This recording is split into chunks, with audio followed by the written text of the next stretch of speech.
and welcome along and welcome back to Zielonka. Yep, we have nothing to do on our own farm today. If we take a quick look at our fields, we've got 51, 52 and 53.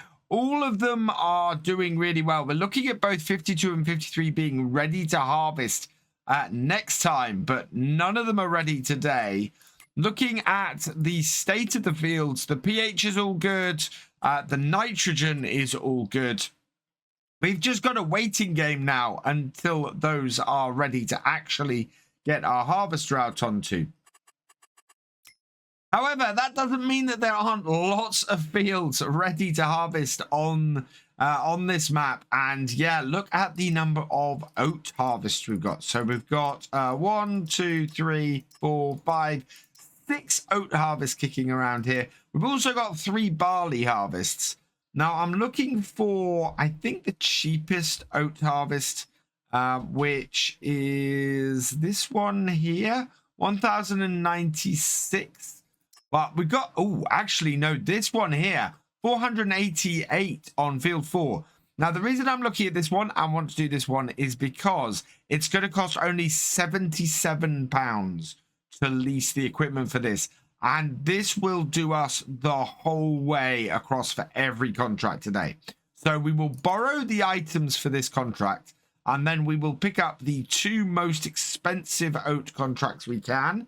That is going to be this one here over on field 58, and this one here on field 47, I think is the next one. So accept that as well. And then we've got a combine over here with a tractor. We've got a nice little A-series Vulture, I think that is, that we can do all of this with. And it will only cost us £77 to use this equipment all day. Absolutely fantastic. And because we're doing oats, we'll be able to keep working through these contracts and completing them as we do. So with every contract that we complete, we will then use it and move on to the next one. The only one that we've got to avoid completing today, which shouldn't be too hard to do, is the contract on field 4. So we will hook this up like so, and we need to connect everything up here. Now we've got enough transport off roads here to get away with this, so I think we should be able to leave the header on. And the biggest contract we want to start with is the one on 58 down here, so that should be a fairly easy one to get to from here. We can put the tractor and trailers on follow me, and as long as we can get the header down this roadway here, we'll be absolutely fine. Dual dolly trailers are always such great fun to hook up. Awesome fun to try and reverse and get in the right place.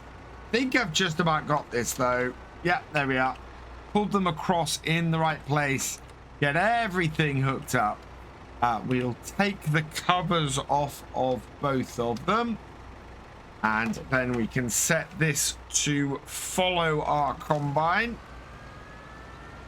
So get this round here. I don't think the combine is in the right place for this, so we'll just move the combine forward a little bit. Check that we can fit down between these fences, which we can. Get this moving here, and yeah, this will be perfect. The first field we're going to do a little bit of a test on. I'm going to try and drive the combine myself. I think we'll be all right. I don't think we're going to fill up that quickly, but we'll see how things go. Down to the field, and yeah, we're just going to leave the tractor and trailers on follow me here, because that will work out the best for us, I think. That way, if we hit the point on the field where there is a need to unload, if we hit that, then the tractors and trailers will be behind us the whole time, and it'll work fine. We have a look out here. We are dropping straw, so we don't want to be doing that. No need on this field. And there we go. We can just head round and get this harvested. and see how long it takes us to do this. This is going to be our biggest field for today. So this will give us a really good indicator of how many we might actually get done. So after one complete round the field, we have got 43% full. I think then I'm going to leave this tractor here and we'll keep going. That way we're not spending a fortune on having a hired worker follow us around the field that isn't actually going to be doing anything. Meanwhile, we'll keep on at these oats. And the fact that we are already 20% through this contract is pretty good. That is looking nice for having a big whack of this done by 10 o'clock. Maybe even the whole thing done by 10:30. Coming up the end of the second headland, and we've just hit 80% full. So let's get the pipe out and get that over the trailers. That should do it. Yeah, there we go. And that is now emptying out. And we can keep going in a moment. I'm going to do 3 headlands on here. I think that is going to give us a good amount of space to turn around. I'm struggling to turn around in 2 as it is at the moment. So yeah, definitely a 3rd headland I think is a good idea. We have a fairly full black back trailer there. I think we might get 3 loads off the combine across these trailers. So that would be fairly good. If we could get all of this field in the trailers, that would be great, because that would mean that no field that we do today is going to take up more space than we have in the trailers. I think 10:30 is maybe a little bit hopeful. It is already 12 minutes past and we've only just completed our first cut-in. 3 headlands though seems to be just about right for the amount of space we need to turn in. And it looks like my first estimate of where to cut in is actually being a little bit shallow. We're looking like we're going to get this done in 4 rows, which is fine. The whole field is a little bit thinner now, so that's not a massive problem. But I need to remember to drive a little bit further when I go to do my next cut-in. And we're up to 80% for the second time. Wow. I'm slightly surprised it's taken that long to hit the second one. Has my auger come out? I'm gonna tell at the moment. Yes, we do. So we need to get that over the trailers. Back it up. And then I'll bring it in. Empty into that trailer. There we go. So we got that into the front trailer. Just wondering how full we're going to be after this. If we're 2/3 full, I think we've easily got enough space left on here. We are 86% full. I'm not sure this is all going to fit in this combine. That's not all going to fit in these trailers. Not a massive problem. Because we've got space in the combine. We can always keep stuff in the combine while we move to our next field. And then that will mean we just tip it out when we get into the next field a little bit and go from there. Gonna try and go straight down the middle here. About here-ish. We'll split this in half. And there. That should do the trick. Looks like we're going to have, yeah, about equal amounts either way. And if we straighten things out to 0 degrees, that should keep us going straight up this field. And that is the first field done. Turn that off. And then that as well. Looking really good. At this point, it's 20 past 11, so a little bit longer than I'd hoped, but we are able to get most of this into these trailers. I think that's that front trailer full. So now we just want to empty into the back one, and about 2,000 liters left. Yeah, 2,444 liters left. We need to run field 58. That needs to go to the grain mill. Are all of these down to the grain mill? Yeah, all of these are down to the grain mill. So let's run this down to the grain mill, see how far that gets us, complete this contract, and then we can pick up another. So all of our contracts are delivering down here to the grain mill. So now we have a question of which contract is this going to try and complete first. This is the reason why I took the biggest one first, because we are happy for it to put it towards any of our contracts, but it should complete at least one of them, if not two. So let's tip that and see which one this goes towards.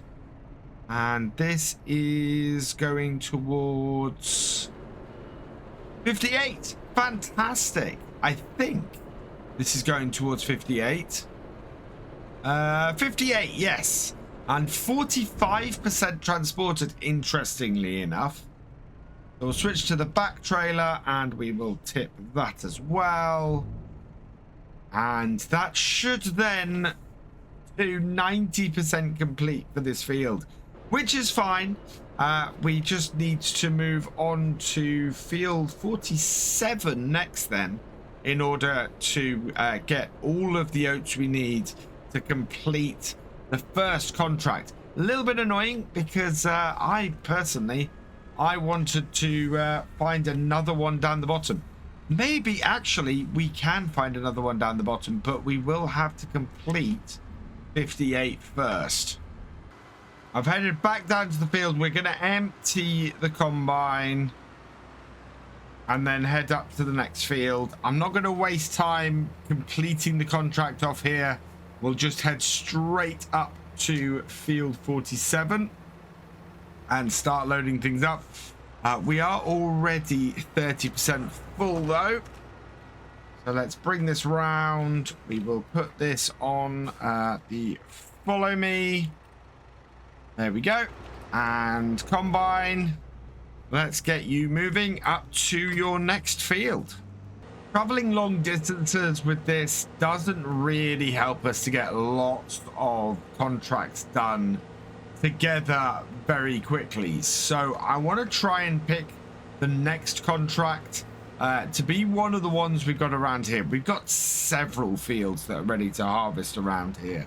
So I very much want to keep that in mind when I am getting into next set of contracts, or when I pick up the next one. I think the one over there, the far side, 44, I think that's barley. But I think if we look over here, 76, yeah, that's oats. We should be able to get across to that without too much hassle. Let's take the hired worker off this though. I'm just going to pull this into the same position as we had it on the other field. So just on the side here. Make it easy for us to empty. Turn it off. And we'll jump in the combine and get cutting this field. So after one headland, we are 33% full. So it looks like we're going to be able to get all 3 headlands done before we need to empty the combine. That is very good news. Means we won't spend quite so long messing about, moving about on here. Does surprise me a little bit because it means that we are not quite gonna get, well, it shows actually that there is an awful lot less oats on this field. So with any luck, we will fit all of this in the trailers, despite the fact that we've got some space taken up already, and then be able to tip this all at once, clear these 2 contracts that we've got going on at the moment, while still keeping this equipment from the 3rd, and then be able to grab a couple more contracts. We might even get 4 to 5 contracts done today if we're lucky, and not as many as I'd hoped. I have to be honest, I thought we might breeze through these a lot quicker.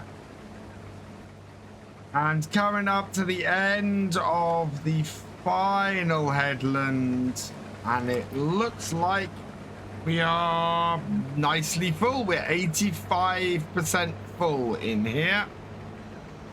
So we'll reverse this up and get our tractor and trailer so that we can empty into them.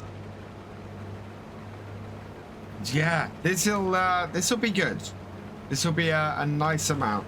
And let's not tip it on the floor though. There we go. And back it in and over. Fantastic. That is the first trailer full in here. Works really, really well. In fact, I think these trailers take a full tank each off this combine, which is why this is quite a nice setup for this. It does mean that we're going to end up with a full set of trailers though before we hit the end of the field, I think, because this field still has a fair way to go, and of course we filled one trailer and we've started filling the second. Let's cut in around about here, give ourselves a little bit more space this time. And yeah, I think we're going to get a couple of cut-ins off this field. This is fairly square, this field.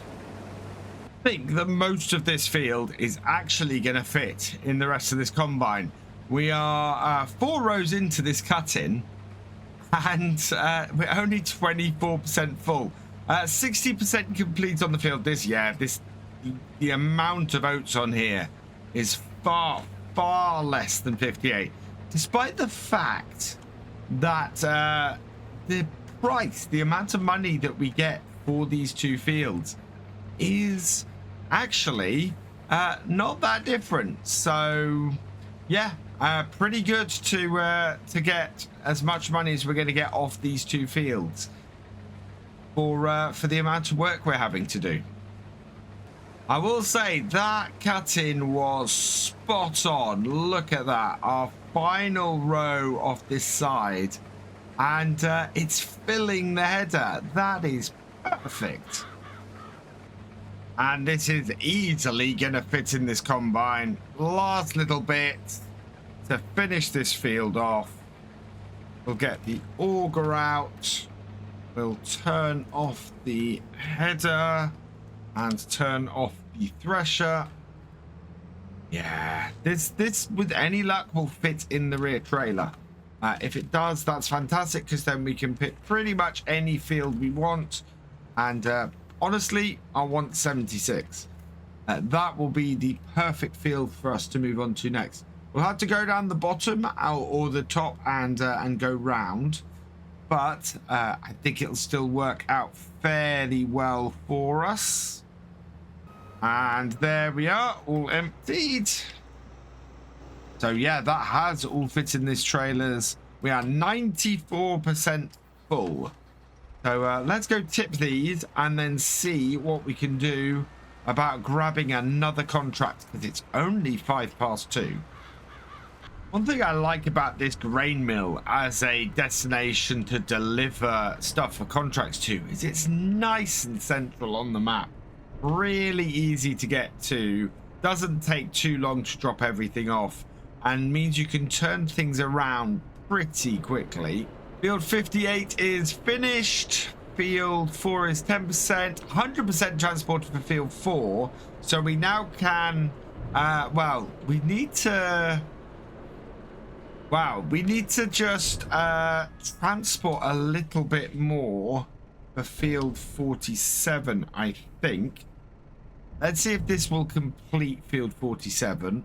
And the last of that out means 92% transported for 47. That should be fine. We now have a completed harvesting contract. So what we want to do is collect field 58. We then want to take, I think, 76. 65 has a massive oak contract on it. But that's down the bottom. That is one that we actually really want to take. And we did see it earlier, I think. So I'm going to take 76 as is right by where we are. And then I think 65 really is begging for us to have a go. In fact, all of the other oat contracts are down that end. So let's go and get 76 done. And then we can go and get 65 done. And that will probably take us the rest of the day. By the time I've got 3 headlands done on this field, there's not going to be an awful lot of field left. I think we're going to end up basically having one up and one down, and that will complete it. In fact, I'm thinking this whole field is likely to fit in just the single combine, let alone both the trailers. So yeah, that's pretty good. I think before we go and tackle something as big as 65, just to make sure that we are able to get everything done today, we want to go over and just harvest up field 4 quickly.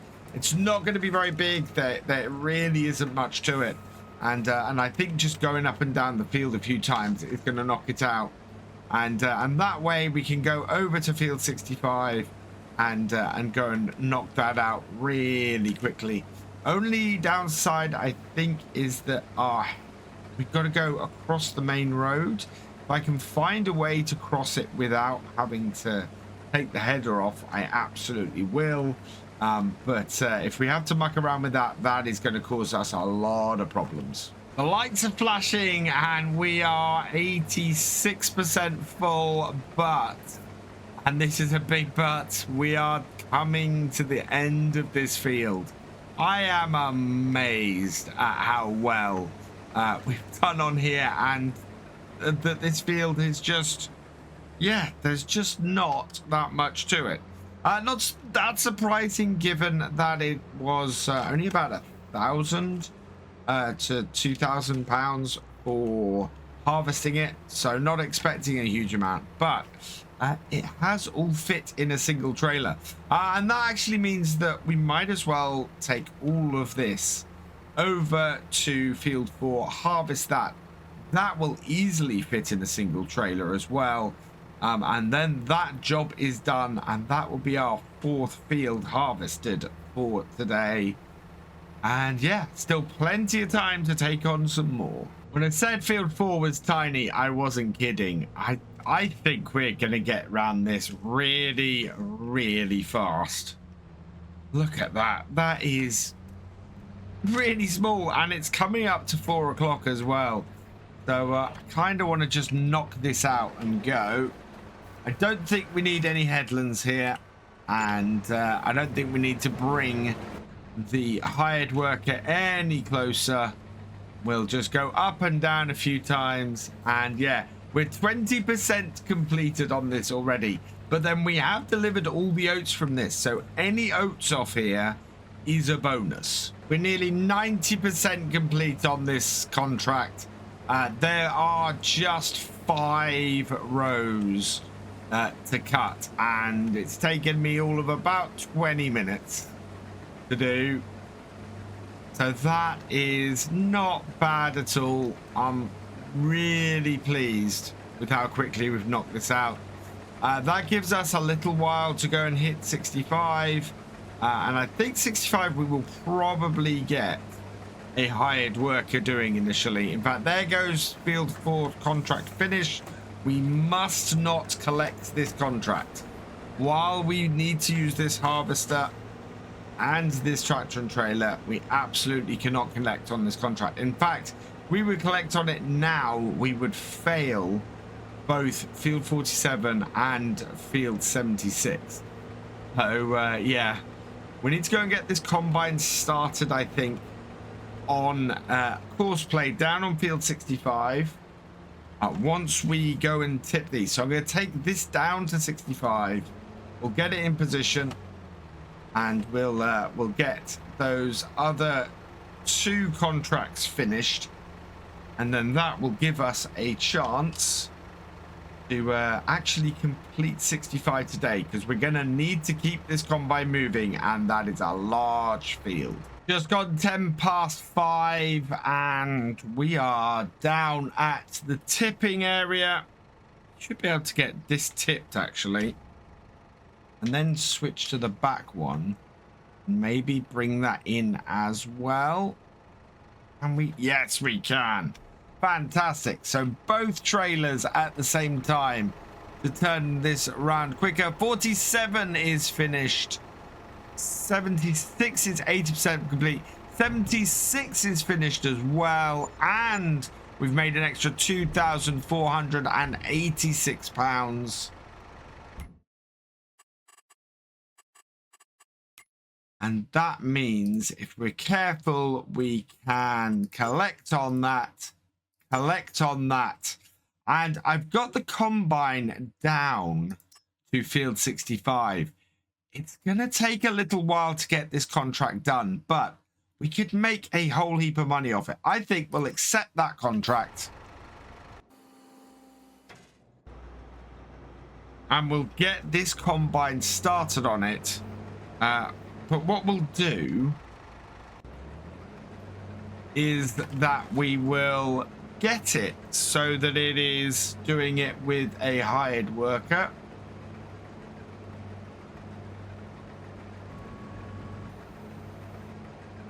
Start up the thresher.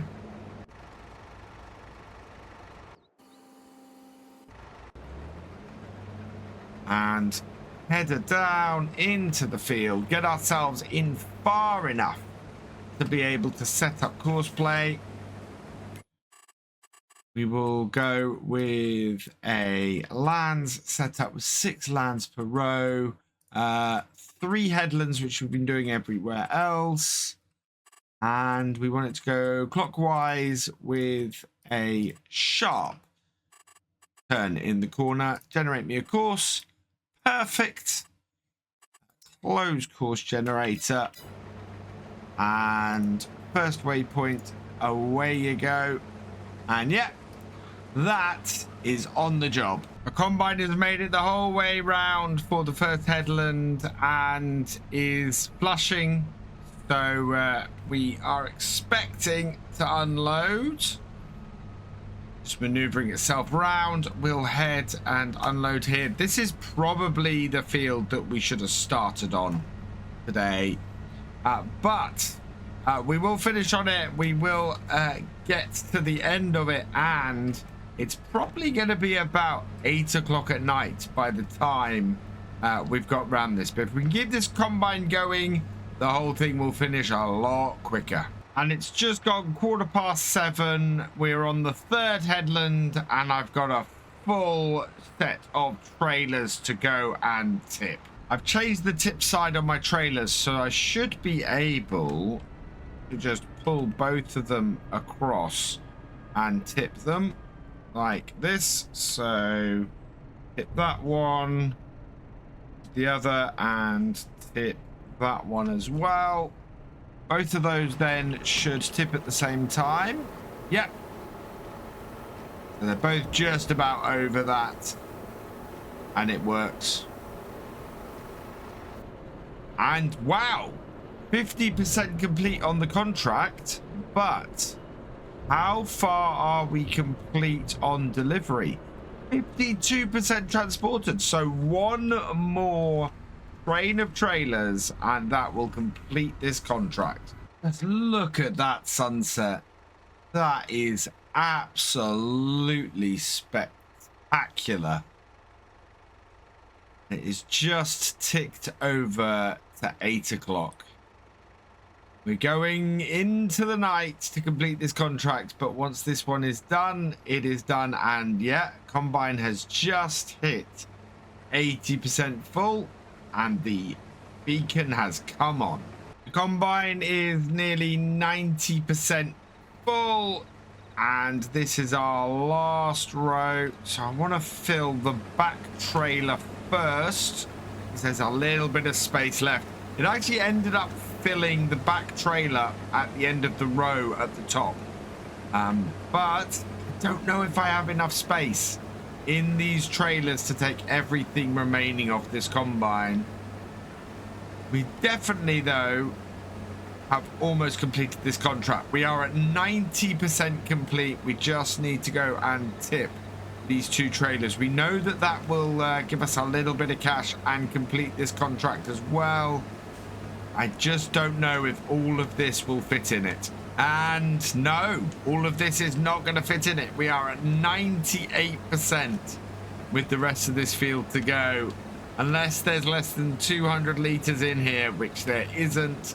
We have full trailers coming up to the end. And it's a tiny bit left on this field.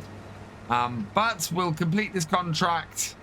And I'll come and collect the remaining oats off here. All in all, that's good though. We're gonna go into tomorrow's harvest with a lot of money in our pocket to run our hired workers, which is great. Because if the harvest takes 2 or 3 days, then we're gonna end up needing that extra little bit of cash. However, with 5 contracts done today and a good amount of money in our pocket, I think we're going to end up with about 30,000 in total. This has been a very productive day. We are getting out today in our harvester.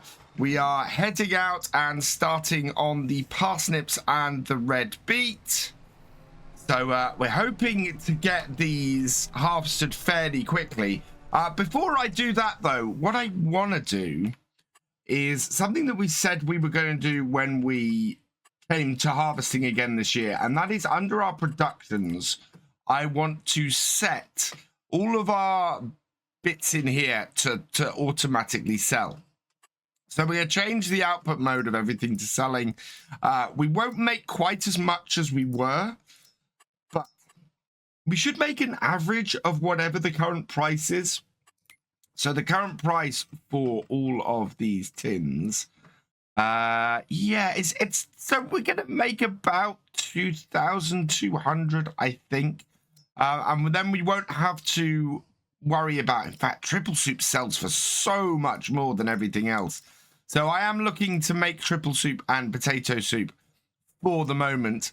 But yeah, triple soup is what we want to do, because looking at the price of it, it does sell for a lot more than the individual soups. And as we have all 3 of these, that's really what we want to be doing.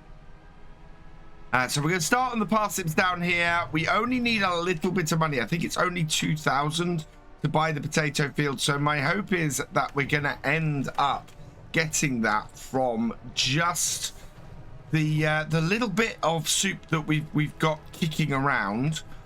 Get a few bits of that sold, and then we'll see where we are from there. Now the pipe on this is out this side, yes. So let's unfold our harvester here. We'll line it up, and we're just going to set a standard hired worker going on this. We are very much going north-south, and this being a base game map, or a base giants map, all the fields kind of have an ability to run north-south for most of it, or east-west. So should be okay. We will hire a worker, see if that worker is able to go into that. And the worker seems to be ready to go. So we'll bring the Massey with our half-pipe trailer underneath. Which it will fit under here. Yeah, that fits under here quite nicely. And yeah, there goes the harvester, and there we go, and that should work very nicely. So yeah, let's keep this going and get this loading up, and hopefully when half an hour's kind of gone past, we should be able to have enough money to buy this field right next to us. There's something slightly concerning. I didn't think that we could destroy. Oh, this crop is still growing. So I tried to drive the tractor over here to line myself up, but the carrots are still growing. So no, I can't drive my tractor over the carrots while they're growing. Only once they've grown and been harvested, which is quite good. I do like that, but that's annoying because we have lost a bit. Even worse though, in this situation, I'm not sure I can get the trailer under the harvester without destroying some of my crop on the next field over. That is really not good. Yeah, look at that. We're going to struggle to get this into position. We'll reverse it up and see how close we can get without destroying any crop. Yes. Oh, that's good news. That's brought the harvester forward, but we're going to have to be very careful with that, with harvesting the rest of this field. And that is the downside to one of our fields not being ready to harvest while the other two are. First trailer is full, so we're going to head down to our soup processing plant to drop these off. As I said, we're going to be making triple soup out of this. By the time we get down there, I think we will have turned over the hour, and we can see whether we can actually buy that potato field and add another field to our farm to get harvested in the next couple of days. It's just ticked over to 9 o'clock, and we are coming in with the parsnips. Get ourselves onto the tip point. Just check the production isn't active for any of these. No, it isn't. So we are gonna leave the production all inactive for now because we want to make the triple soup. Meanwhile, we've got 28,769 in the bank. And that means we can buy field 54. Let's check that it hasn't been harvested while we've been coming down here. No. So let's buy that field. Yes, 22,000. It's not great yield potential, but it's good enough. 42 would be another good field. What I'm worried about at the moment is exactly how long we're going to have to harvest all this. So we've got 4 months to harvest red beet, 4 months to harvest carrots. That's great. So the carrots we're probably going to do in November. Parsnips we're doing today. That means we could do red beet in any of the next 2 months. Now that we have the potatoes to do, so it's going to be parsnips this month, potatoes next month, red beet, and then carrots. Unless we can get all of the parsnips out fairly quickly today and get the red beet up today as well. I can at the moment see a bit of a problem brewing with what we're trying to do here at the moment. And that is that, well, our harvester is easily going to hit the point where it's doing, where it's going to go over another hour and cost us. It's costing us daily to keep this as well. And we're really looking at not having enough money to cover either of those things at the moment. As a result, I think we might have to process some of these parsnips into parsnip soup just to keep things running.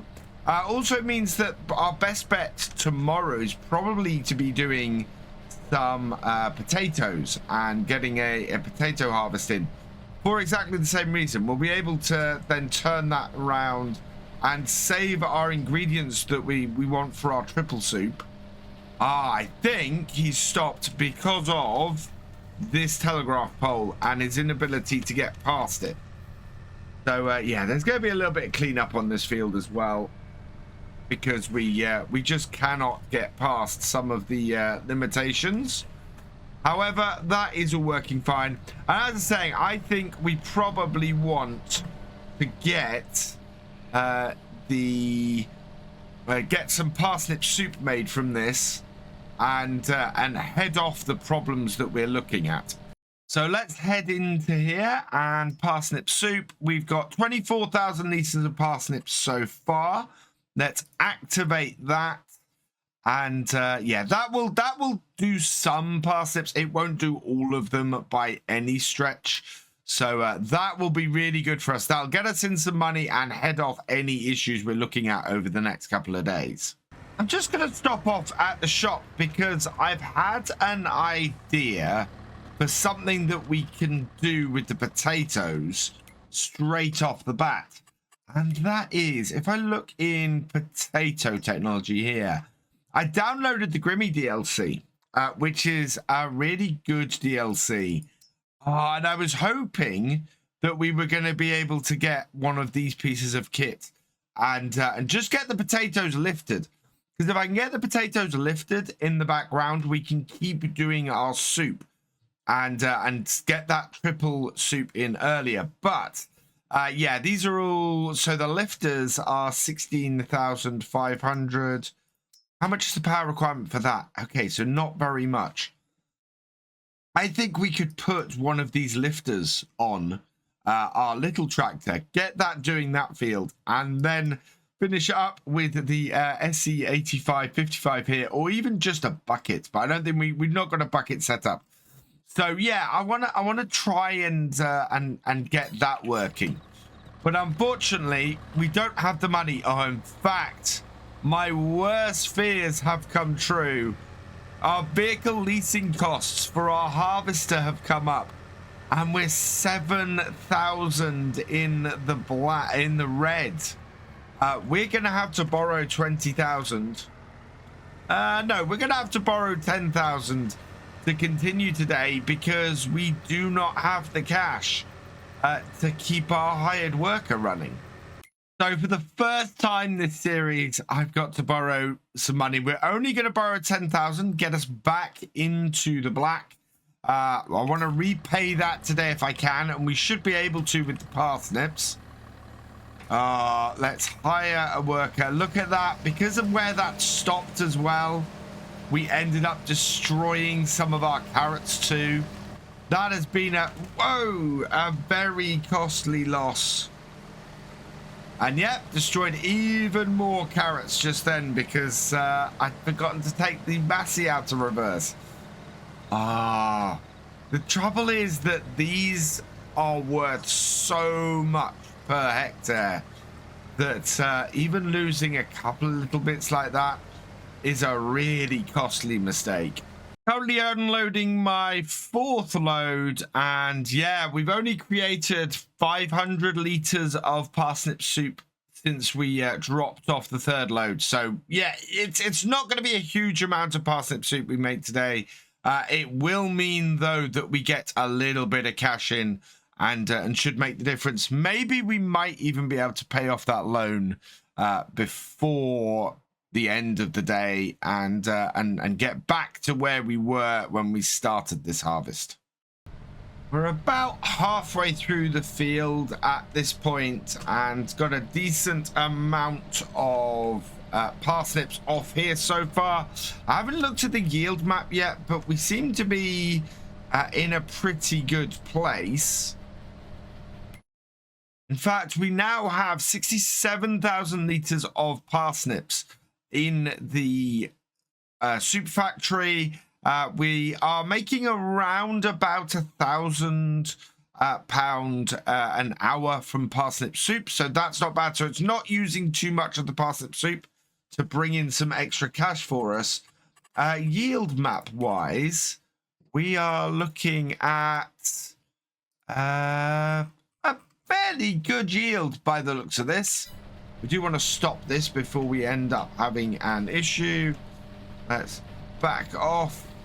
Oh, yeah, that's just an animation glitch. But yeah, that's looking pretty good. We've got a... Do we actually have... Oh, we have a couple of patches of 125%. Some at 120. In fact, if I take both of those out, yeah. So all of that is 120% and above at the top end of the field. Lower down, we are getting nothing less than 95% as well. That is really good considering the state of some of that land. I'm very happy. This is going to be a bumper harvest this year. The further we go across the field, the better the field conditions get. The quicker my trailer is filling up. We are doing a lot more runs now to get this stuff delivered than we were on the other side of the field, and we're getting less rows done each time as well. I'm really quite happy about that. This is proving to be a fantastic harvest of parsnips. And I'm just hoping that out the other side of it, we're going to have the same from the red beet and from the carrots. Today has been one of those really productive days. We've made a lot of money. It's 1 minute to 4, and yeah, that has gone up by just under £1,000.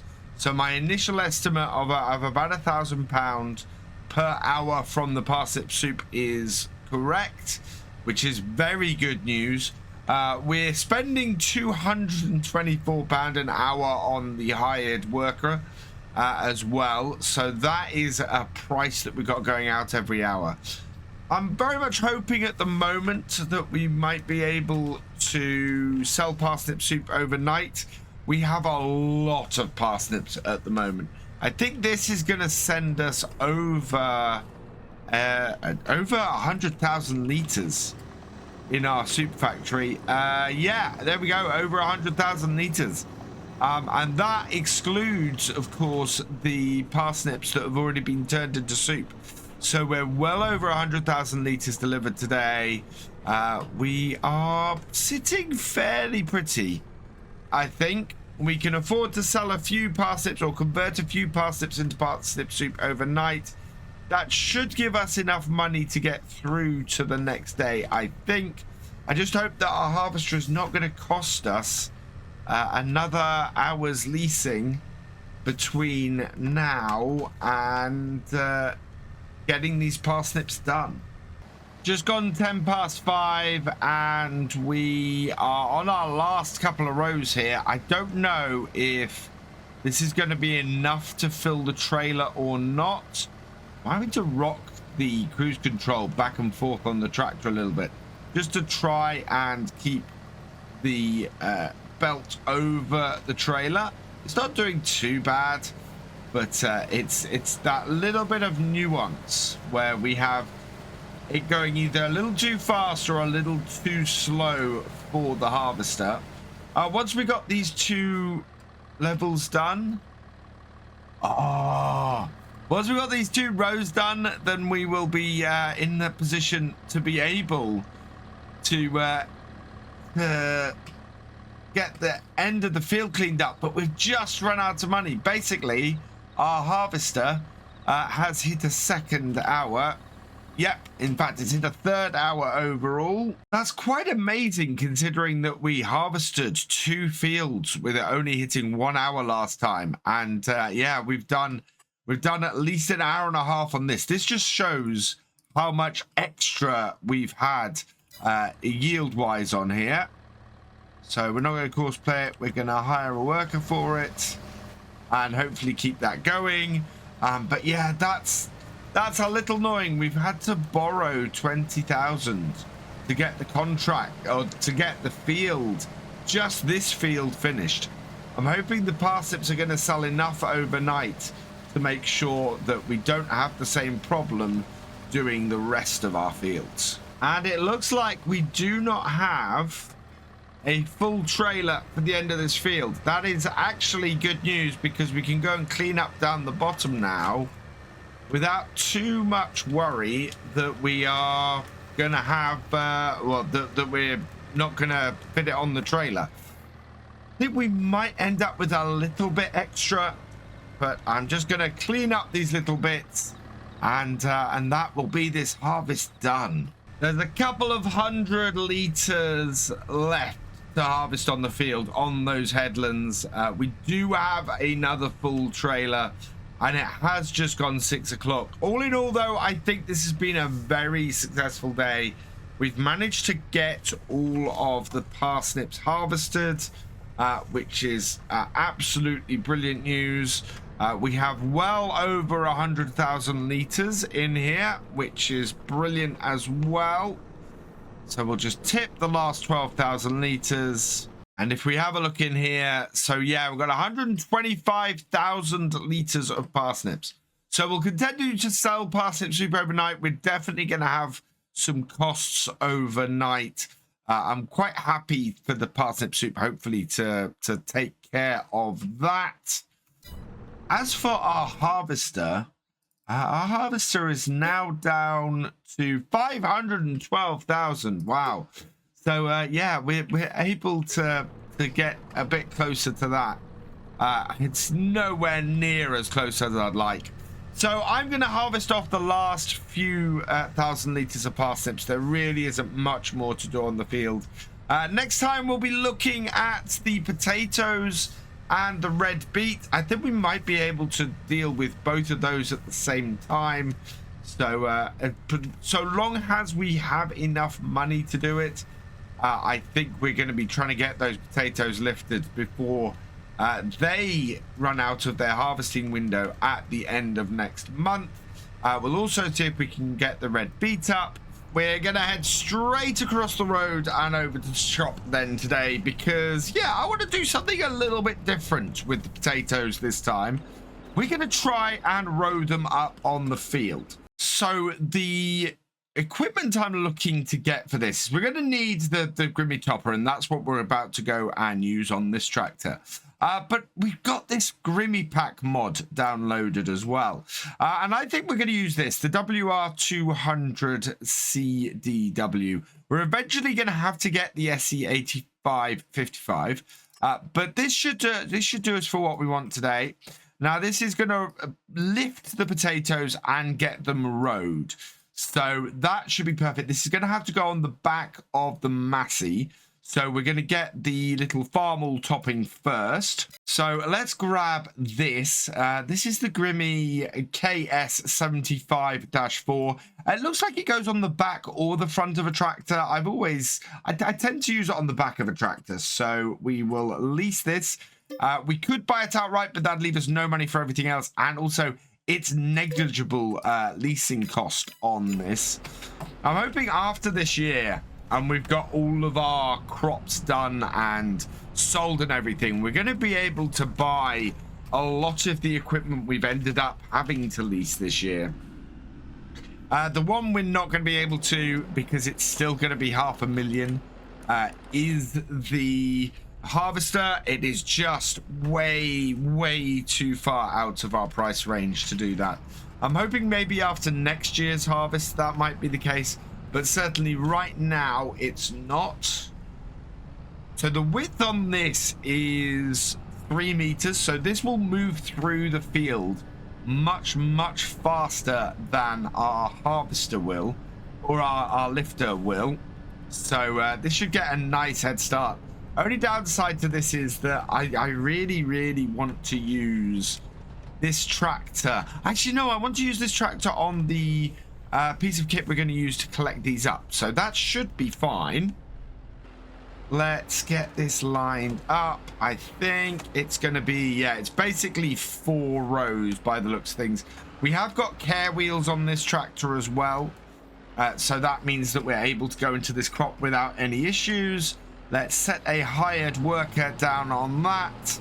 And yeah, that is now nicely topping my potatoes. So with that working, what I'm going to do is park the trailer up on our tractor here. I was very much thinking of trying to get this job done at the same time as harvesting the red beets, but I don't think our little tractor will be able to handle this half-pipe trailer. It's quite a hefty trailer.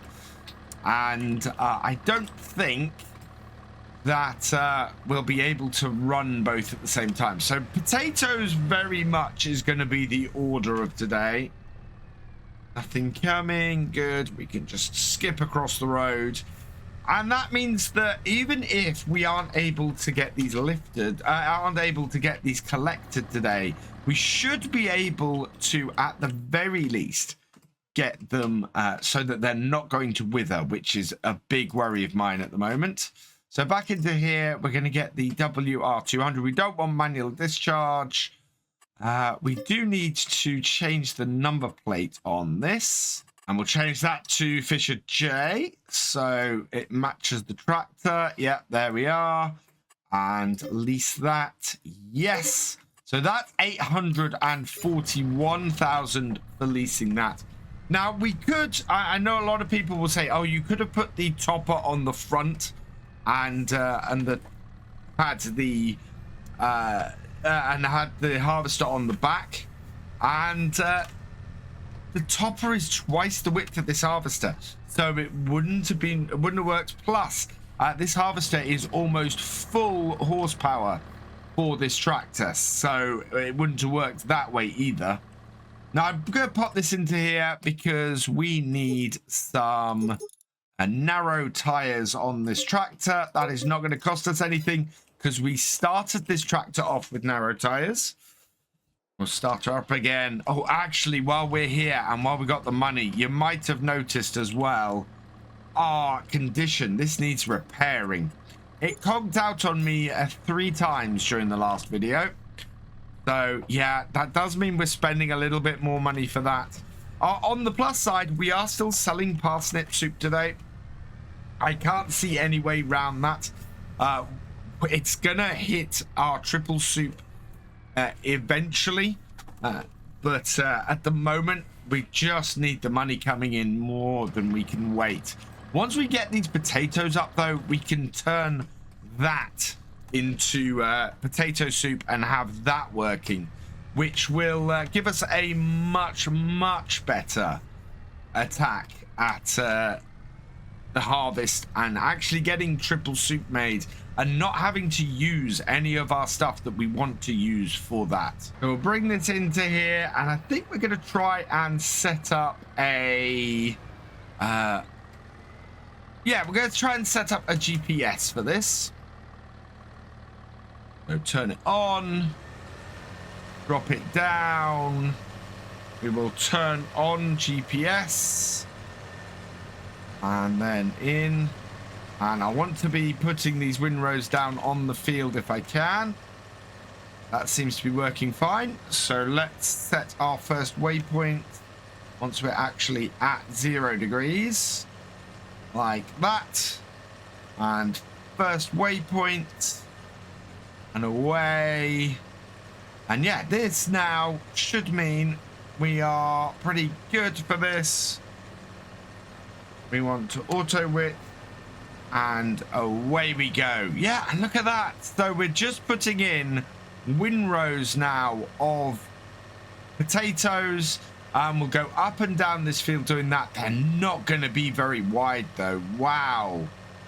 I was expecting a slightly wider setup than that. And of course, I should have known. It's 1.5 meters. It's not going to be very wide.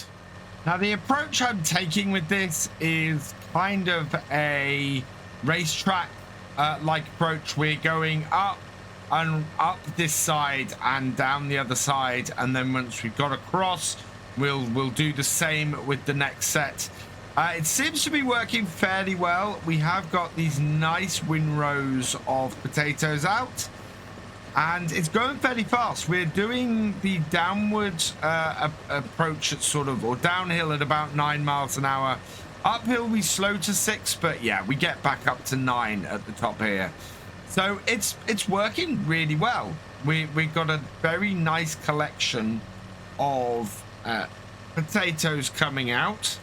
Now, what I am having to watch for, and what we're going to have to watch for when we come to harvest this and collect up these windrows, you can see we're getting some of the windrows out on the roadway here, and I need to try and work out the best way to avoid causing problems with that. I think the best way is probably going to be to harvest these in the opposite direction to the way that we've been lifting them. I'm quite impressed with this piece of kit. It's not something I've often done this, where I've lifted it into windrows and then collected it up. It's something that I've seen done quite a bit in game. It's not something I think we particularly do in the UK. I've not really seen any farmers approaching things this way. But it does seem to work. I mean, we are getting our way through this field quite nicely. What I'm going to do though is when our other tractor finishes, we'll get this sort of racetracky bit that we're doing finished off, and then we'll go and take that tractor, we'll get the trailer over here, and we'll get another piece of kit that we should be able to then lift these off the ground. I think that is going to be the best way to do it. We really want to be making the potato soup. I want to take the weight off of the parsnips to keep us going and put it onto the potatoes. And that way, by the time we come out to the other side of this, we should be able to make as much of the triple vegetable soup as possible. We've got a pretty good yield coming off this field. It's not massively down compared to the field next door, which is very good news. I'm quite happy about that. I think the carrots are ready now as well, looking at this. But our little tractor, the farmall, is just about ready to finish. I think that will finish when it gets to the end there. Yes. So that's done. What we'll do is we'll do one more road down then in the Massey here, and we'll come up to the top and we'll set the Massey doing the rest of this field on a hired worker, and we will go and get the next bit of kit to start lifting these potatoes. This has actually been really quick. We are at 10:15 in the morning and we're already over halfway through this field. We should have the rest of this field fully rode up by midday, and we're going to be starting on actually collecting these up before 11 o'clock as well. So hired worker is on their way. We'll leave them to that. They're going a lot slower. I think that is because, yeah, let's get that up to a reasonable speed.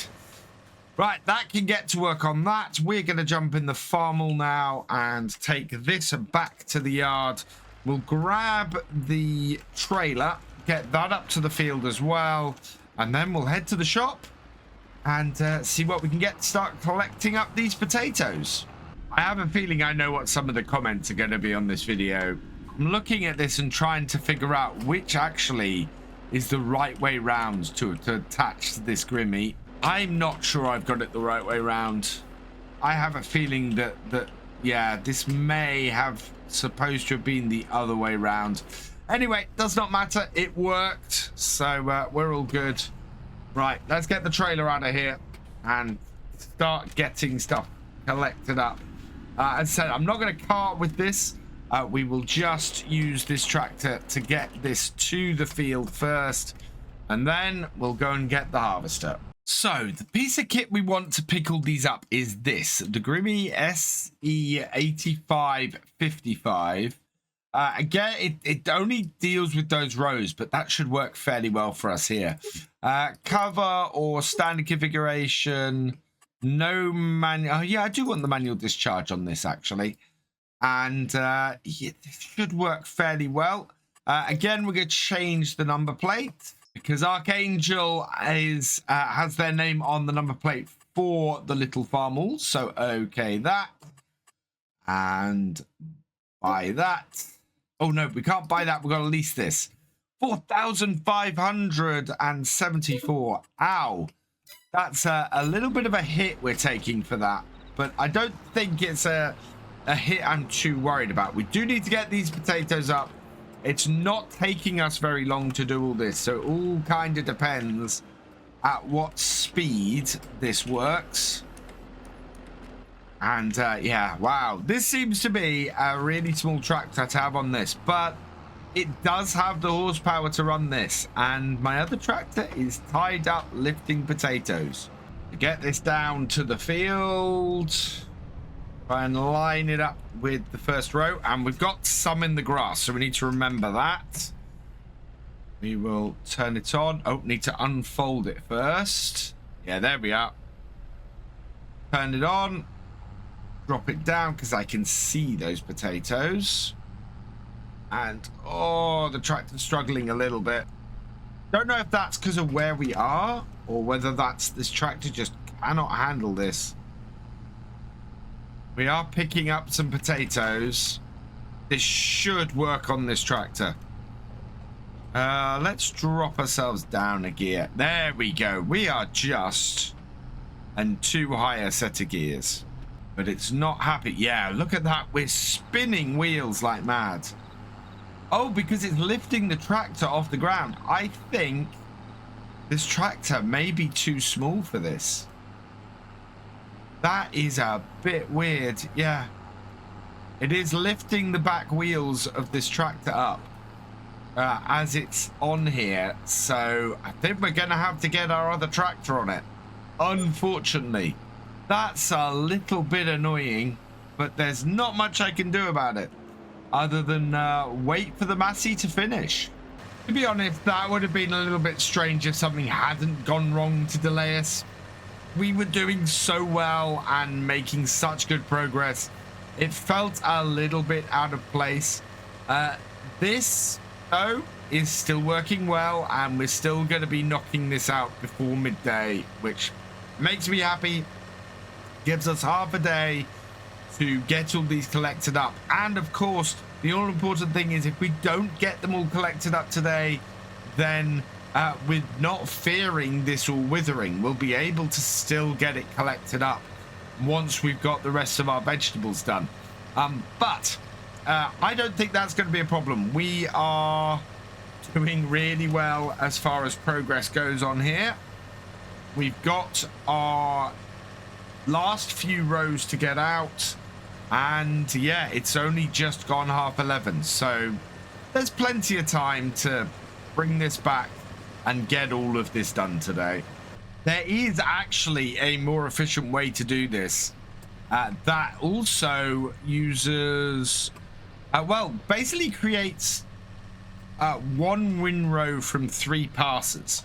We don't have the equipment at the moment to do it, and actually we could have grabbed the equipment today, which annoys me a little bit. I didn't think about it, but basically it would have allowed us to either have a double windrow or a triple windrow and sped things up, which is a much more efficient way to do things as I think about it.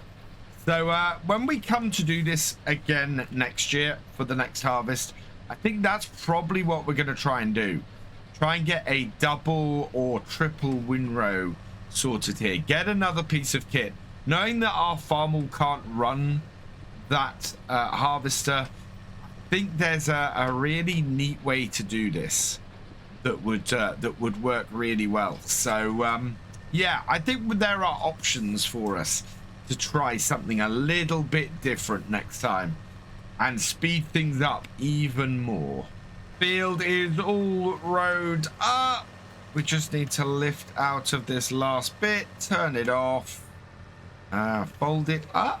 Yeah, fold it up and get it back to the farm. It does seem to swing out sideways a little bit, as if its back wheels are stuck at a sort of a slight angle. Is that something I can alter?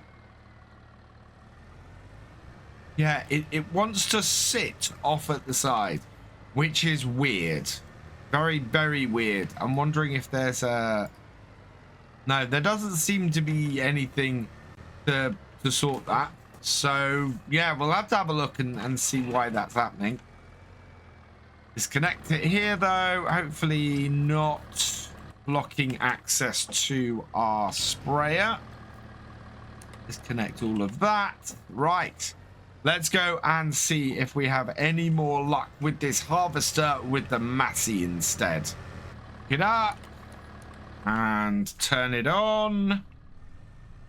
Drop it down. Does seem to be lifting the tractor a little bit. I want to put the pipe out as well, because otherwise it's going to hit our trailer.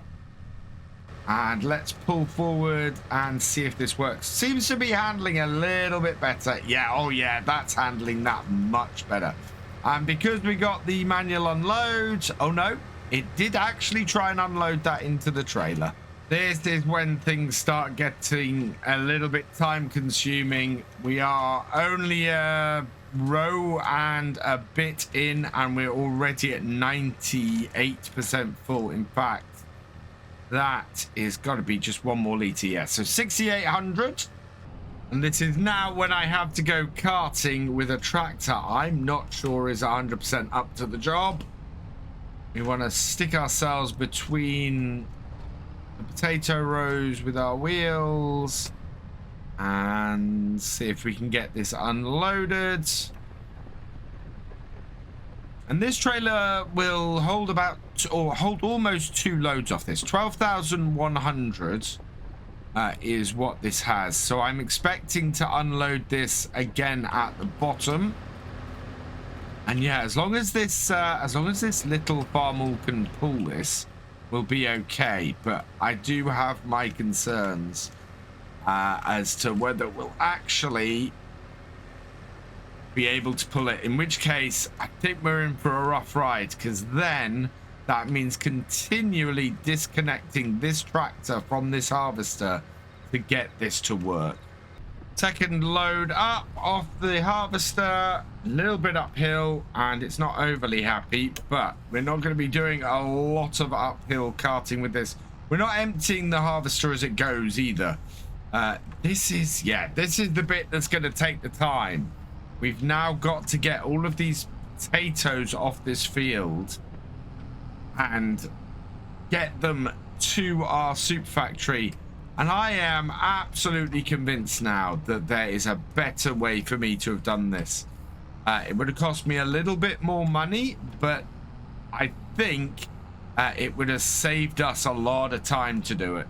On the plus side, now that we have our first load of potatoes coming into the soup factory, we can switch the production from the parsnips to the potatoes. So we'll tip that. And as the potatoes come in, we want to deactivate production on that. So we've got about 100,000 litres of parsnips left. So that's good. I'm quite happy with that. We can then turn to the potatoes. We will activate the potato soup production. And from now on, the potatoes can start funding the rest of our harvest. Even this Massey is struggling on some of these hills. Yeah, look at that. Just absolutely having an issue with that. If I bounce the pick up a little bit, it doesn't have so much of an issue and we keep moving. But it is funny that I have to bounce the pickup to keep the tractor moving sometimes. And it's like this pickup is pretty solid. I have a feeling that when this mod was released, or when this pack, because I think this is the DLC that was released in FS19, it had the same issue with this, where the pickup is so rigid that rather than following the lay of the ground, it tends to lift tractors up, especially if they're if they're not so big like our little one is, or like our farmer. So yeah, I'd quite like to see, I think, a fix for that, because it's something that works fine with balers. Balers, we see the pickup moving all the time, so don't quite know what's wrong with this. On the other hand, I have been pleasantly surprised by how this farmer is handling this trailer. I know this trailer is not a particularly big one, but it is a pretty heavy duty trailer, and we don't have to push too hard or drop down too many gears to have this come up the hill without much issue at all, which is really cool. I like that a lot. And yeah, we might be using this little tractor to cart a little bit more, simply because it is being much more useful as a carting tractor than I ever would have expected. And we've only got about 15% space in this, so we're just gonna get ourselves into position, fill this up, and go and tip it. But that should mean that when we come back to the field, we can empty this again and get then another full tank off this harvester without much issue. And that will speed things along a little bit. It has just gone 3 o'clock and we are not halfway through this field yet. So there's still quite a bit of work to do around here. It's just coming up to 6:30 in the evening here, and well, we've got almost half the field out. In fact, no, we've got more than half the field out at this point. I think heading on into the evening and trying to get the rest of this harvested or the rest of this collected is probably the way to go.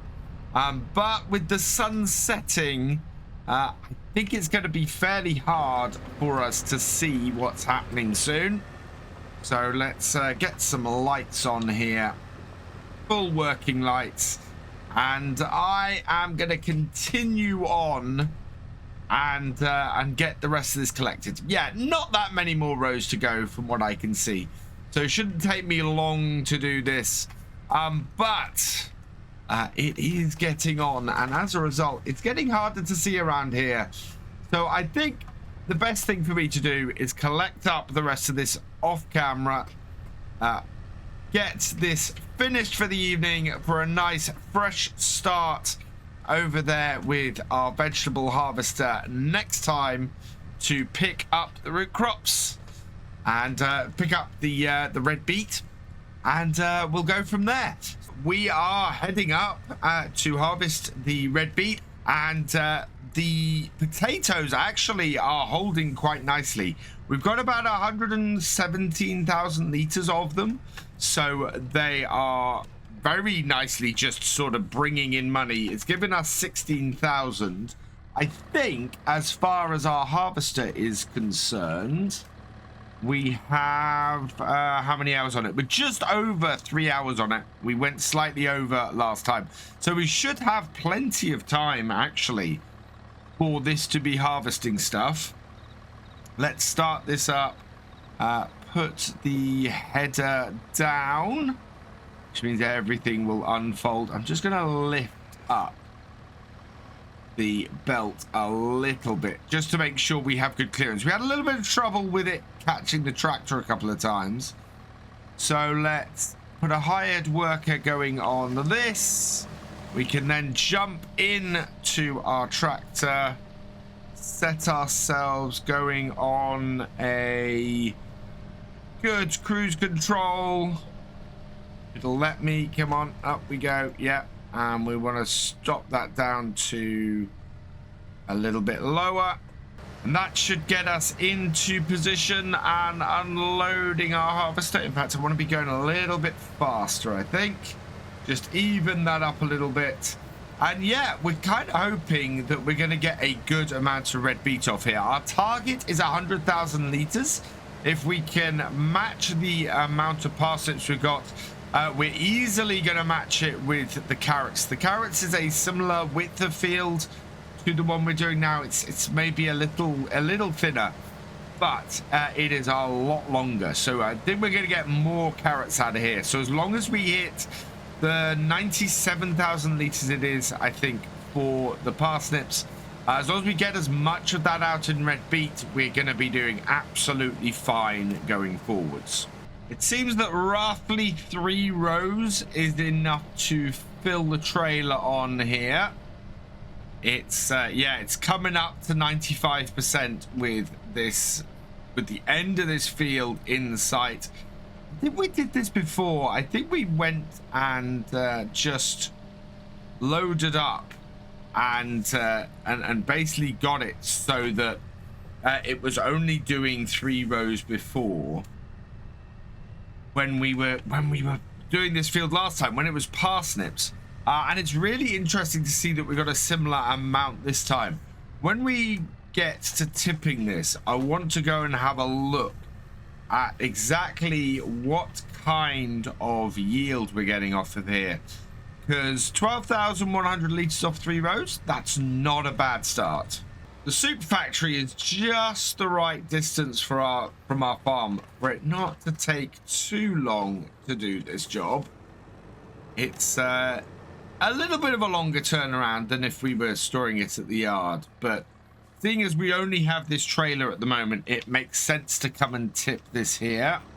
So while that's tipping, let's have a quick look at the yield map. And actually, that is a lot deeper into the 90% than I'd have expected.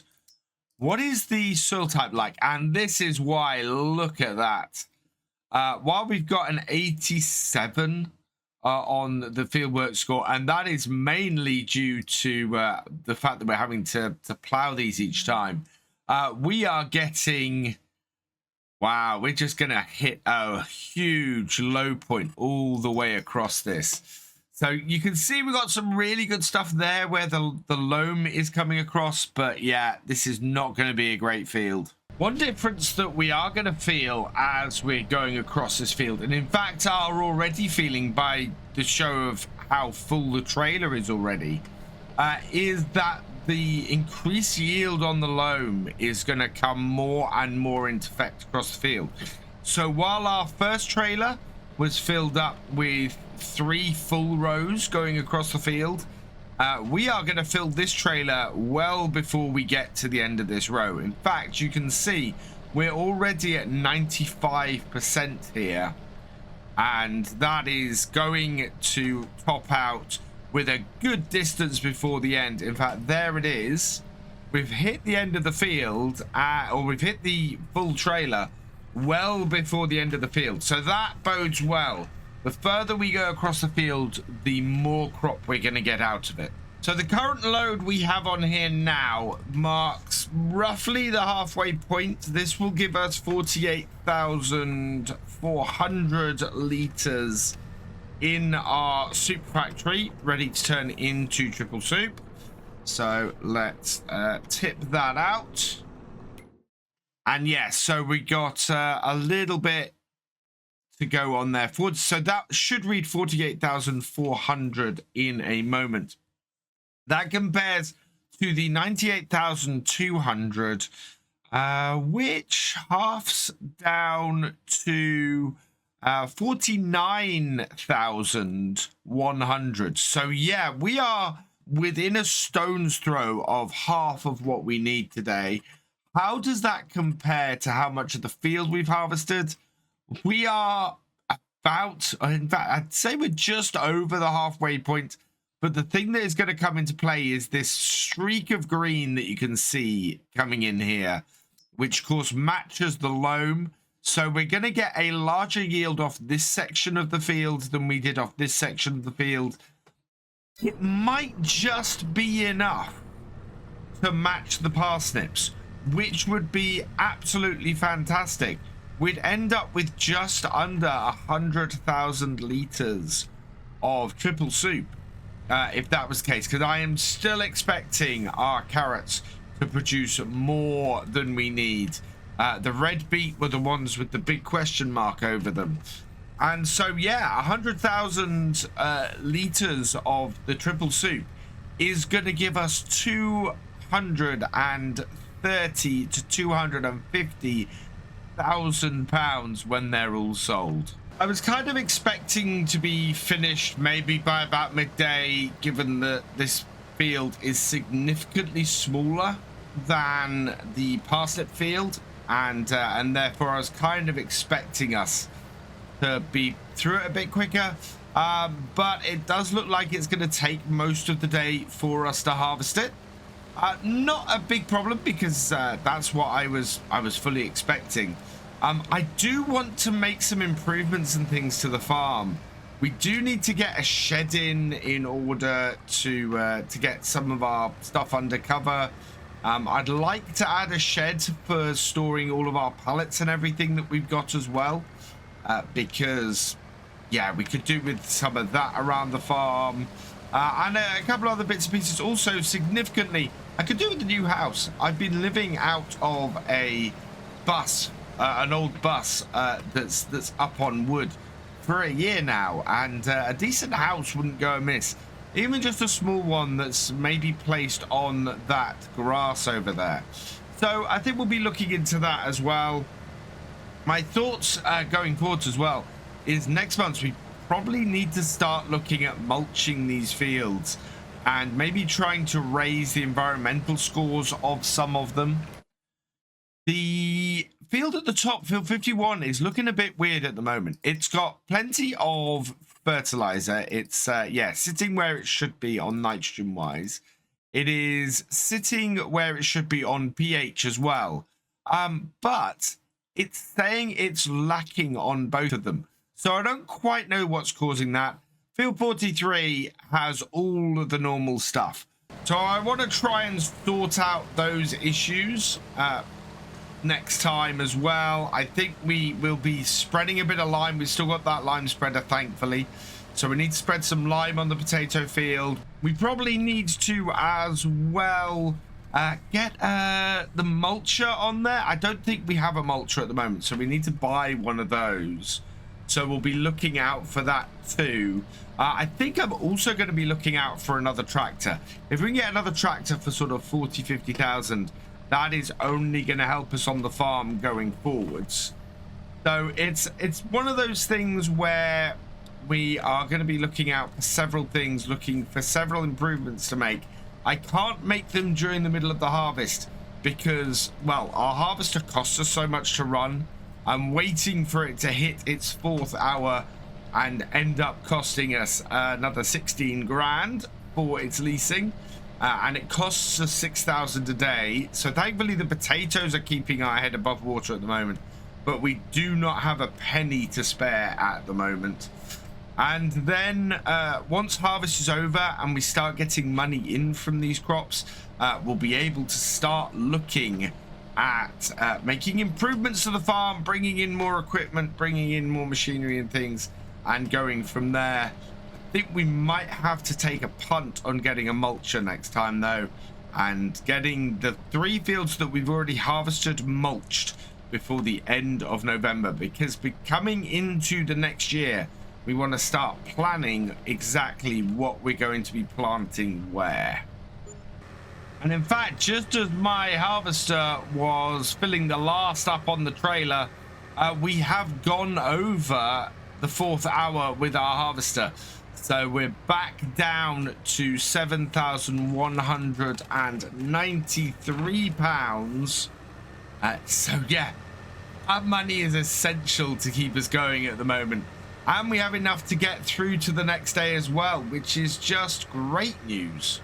Spending your time behind the wheel of a tractor carting all day is actually a fairly calm and peaceful way to spend the day. It's really nice just sort of going back and forth, unloading the harvester and keeping going. I think we are one load from being fairly close to the amount we need. I think the next load that we get off here should leave us at about 96,000 liters. So I'm expecting to be in a really good place by the end of this. That would leave us just 2,000 liters shy of the parsnips. If that's the case, if we ended up with pretty much exactly how much we need to balance out the parsnips, that means we sold the perfect amount of parsnips on the previous day to get us going and keep things moving. I want to back away from this when it empties, otherwise our harvester will turn too sharply. Yeah, get out of his way.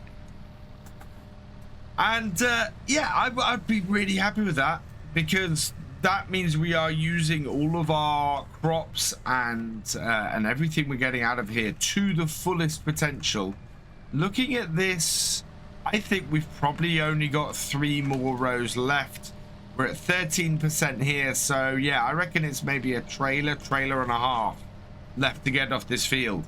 If that's the case, then we are going to be pretty much spot on. Without a doubt, this will be our last full trailer off here today. So much so that, oh, actually, yeah. Oh, no, don't hit me, please. Yeah, we're clear. So much so that I'm amazed that we've got just a single row left, and that's it.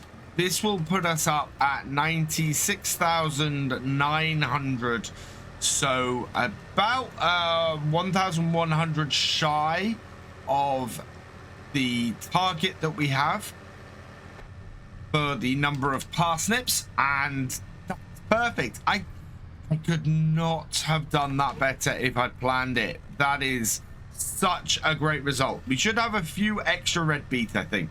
I'd be surprised if we get much more than 1,500 off that final row. It's not a full row. It is just 3 rows of the red beet. But we're going to hit our target, and I love that. Yeah, look at that. 96,799. Our target is 98,202. We are just shy of it. It's actually 100 less than I was expecting. But that's because we've had 8 loads into our super factory, not 9, which is what I thought we'd had. But that is still really, really good. So to equal the number of parsnips, we needed 1,400 liters, and we are well above that. We're halfway through the remaining row, and we're just coming up to 2,000 liters. Absolutely fantastic. I really couldn't have had that go better if I'd planned it. It is going to mean that whatever we harvest off the carrots now, we should have enough to make what it'll be 34,000. No, it will be 98,000 liters of soup, because it's 100 liters per for each of the things to make 100 liters of soup. So yeah, we'll make 98,000 liters of soup, which is incredible. So in goes our last load of red beet, and our final total is 100,722 liters. So we're going to have a little bit of extra red beet to convert into some red beet soup once we've done all of the triple soup. Absolutely fantastic. What a result that is. I could not be happier about that. And that's pretty awesome. That means that we've got the harvest done, we've hit our target, and we've not run out of money, which, thanks to the potato soup, is still coming in and making us a good amount. I think we've got a lot of upgrades and a lot of extra stuff, though, to get to the farm, to add to the farm over the next few months. So how much carrots we get out of the next field will be absolutely crucial now. We should get the 100,000 liters we need. The soil is slightly better at the far end of the field, and we're expecting a fairly decent yield out of that. So I think we're going to be able to make 98,000 liters of triple soup, which is fantastic. We just need to get that harvested. We also need to start getting the fields prepared for next year, and this is where I think the need for a third tractor is going to come very, very soon.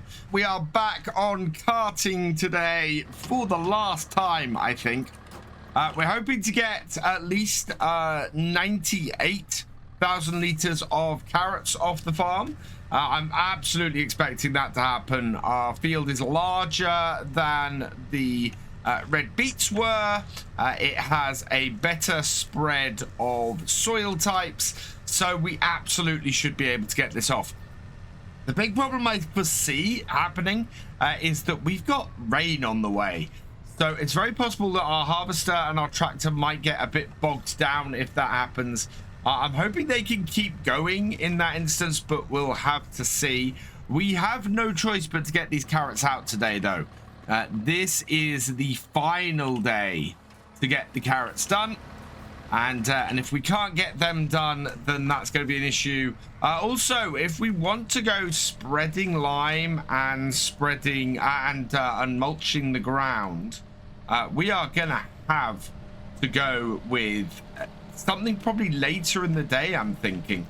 Because if we've got any rain early on, that is just going to get bogged down on these harvested fields as well. So lots of possible snags and issues today, but we're gonna work our way through it and hopefully come out the other side okay. This field is very long and thin, and from the looks of it, we're gonna end up with a fairly full trailer each time. In fact, yeah, that's looking pretty full at this point. I'm going to go and tip this while that turns around. I think 99%, we're only a couple of liters shy of a full trailer.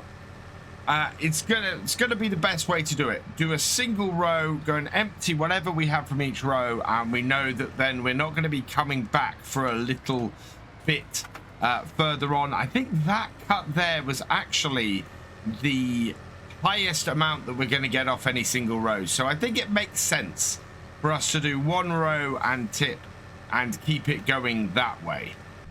Now, before I go any further, and with no rain coming, I think the best thing for us to do is to get a mulcher on the go.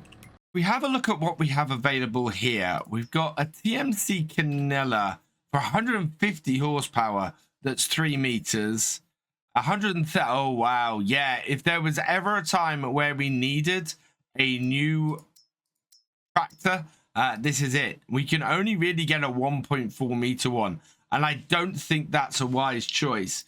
Is there anything in the sales? And oh wow, 125,000 for a Case Magnum, way out of our price range. Huge amount of money off for a 374 horsepower tractor, but it does have 40 hours on it as well. So looks like we're not going to be doing any of that today, at least not until we finish the carrot harvest. I was really hoping that we were going to be able to get ahead a bit. But with the rain on the way and the fact that we've got to harvest these carrots, I think we might be a little bit out of luck. So I'm not going to start production with these carrots until we've got everything loaded in and done. Because we are direct selling at the moment, I'm still of two minds whether to direct sell this triple soup. And my reasoning behind that is, as you can see, at the moment the price is dropping. Erlengrad is a good £200 to £300 more. And look at the price. The price is best in September, but drops by £200 in by the time we get to February, which is probably how long it'll take to process. We could, at the beginning of the year, sell off whatever we have. And I think we'd still get, looking at it, about 2,500 by loading it onto the train. So maybe we want to process it all at once and get it all on the train at the same time. But let me know down in the comments, what do you think we should do? Whether we should just direct sell it or collect it all up and then go and sell it at once on the train. We're partway through our 4th row and our 4th load here on the field, and the rain has begun to fall. Looks like it's not going to last too long, although we are falling behind our harvester at the moment, and I need to make sure that we stay alongside it. It might be that we're getting a little bit bogged down in the mud already. I'm very much hoping this isn't going to last very long, and it looks like it isn't. Within the hour, we should be clear of this rain. So with any luck, we won't get too bogged down in the weather. And you can see as we come to the end of this row, we are getting pretty much, well, no, in fact, the last 2 rows, we have got a full trailer off each row. And I think this is not going to be any different. In fact, wow, we got a full trailer before the end of the row.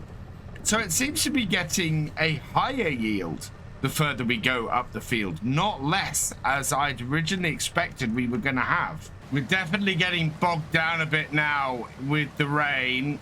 I'm hoping that this isn't going to cause us too much of a problem. If the tractor starts to slip, then we might have an issue, and it all depends on what happens as the trailer fills up. At the moment, we seem to be handling it all right. I'm slightly worried because the wheels we have on this tractor are the care wheels left over from the potato harvest. So I'm kind of wondering at the moment if we might end up having to go and change these just so that we're not getting bogged down and so that we give ourselves a little bit more traction.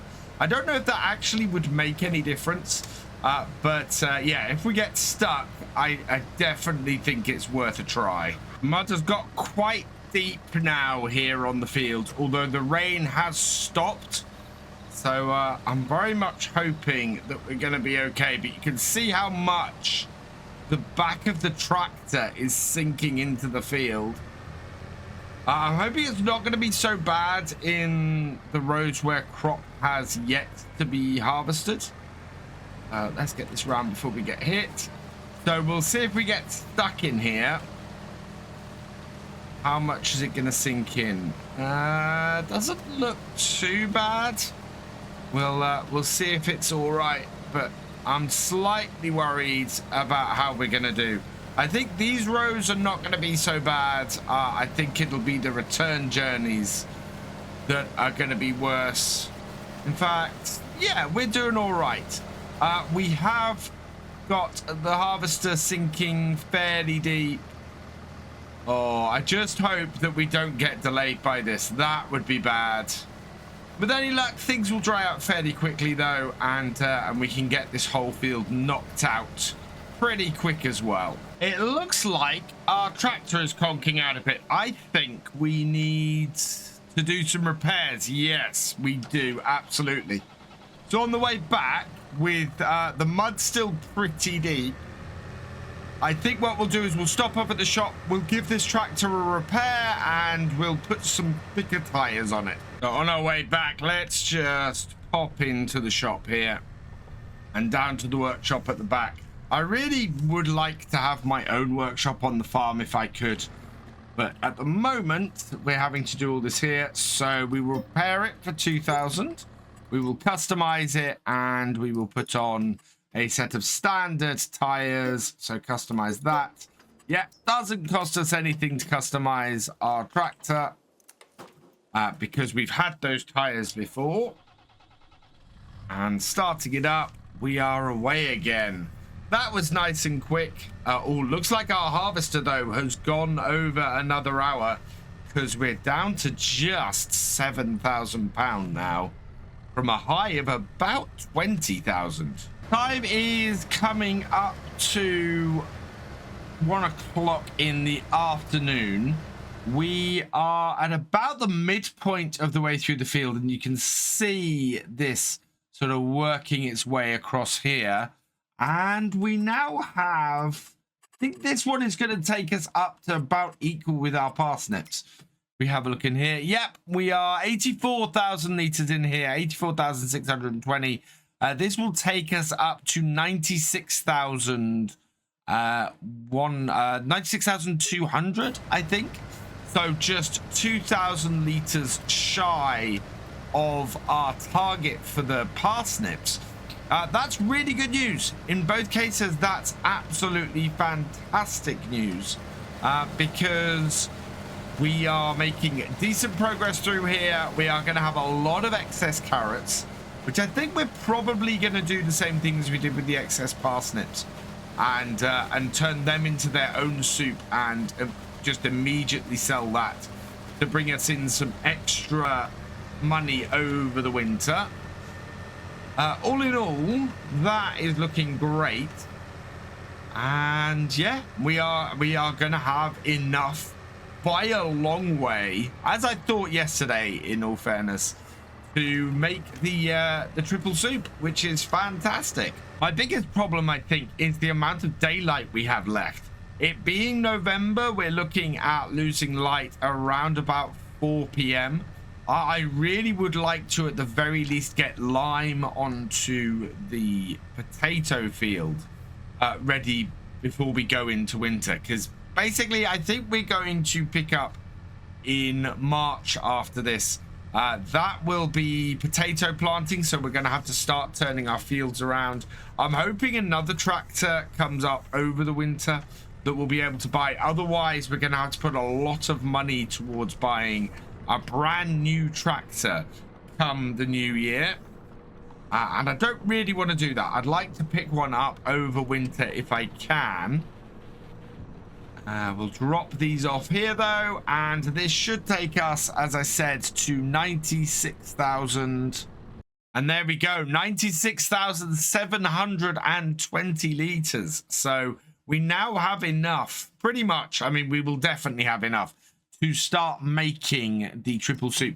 I'm going to change the output mode of this to storing because we can start to get that process now and that way it'll be processing all the time, and then we can either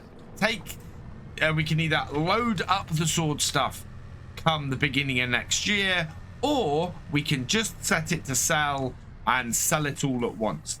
So yeah, as I said, let me know in the comments whether you think whether I should just load up all of the triple soup once we've done it and make the most money from it that we can, or whether you think we should just set it to automatically sell and be done with it.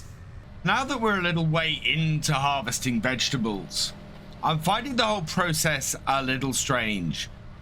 The further we get across the field, the faster it seems to clear up, and the faster we seem to finish things off. Because at the moment, I know that we are just over halfway through the field, but before I know it, we're going to be over at that side there with another 100,000 liters of carrots having been collected, and it doesn't feel like it's taken that long to get where we are. So this is pretty good. This harvester is working very well. This trailer possibly could hold more. If we had one that held like 25,000 liters, we wouldn't make so many trips. So that's a possible upgrade to look for. I'm very happy with this trailer, but yeah, it's possible that we could speed things up on the farm a little bit if we weren't making quite so many trips. And there's another full trailer's worth. So maybe that's another upgrade to look out for. All in all, though, progress has been good today. We are making a really good attack across this field. And maybe at 3 o'clock, we might take a few minutes out to see if we can get that lime spread. In fact, while that current load is tipping, we do have a bag of lime left here still. So let's hook this up and lift it, so that while that's doing that, we can just go and get this done. What I'd like to do is sort out the spreading width. So I don't think we need the full 42 meters here. What we want to do is reduce the spreading width. So that should be Control Z to do that. I want to close this down a bit, and we want to take it down, I think, to maybe 30 meters. What we can do is go into our GPS menu here, turn on the lines. Yeah, show lines, and then we can set our first waypoint once we are in the right direction, like this, and then set our first waypoint, drive forward a little bit, set our second waypoint, and then set our width.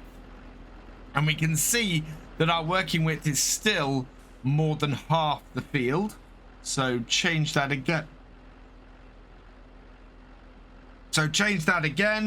Reset the working width, and that seems to be roughly where we want it. Let's reverse this up, and we can do this in 2 stages. We can start here, get this done now, and then go and refill this down at the farm, and then do the second step. I've just realized something. As we run out of lime here, this field hasn't been scanned. Right, if we take it to the soil types, we should be able to purchase soil information.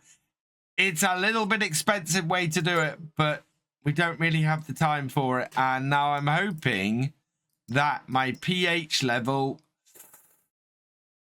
that's a little bit spotty. I might have just wasted a whole lot of lime. I've reloaded with lime back at the farm, and we'll head back to the field and try this again. We got a sort of 2,000 liters worth in the in a bag at the farm. And I'm hoping that this is not going to be too harsh on this.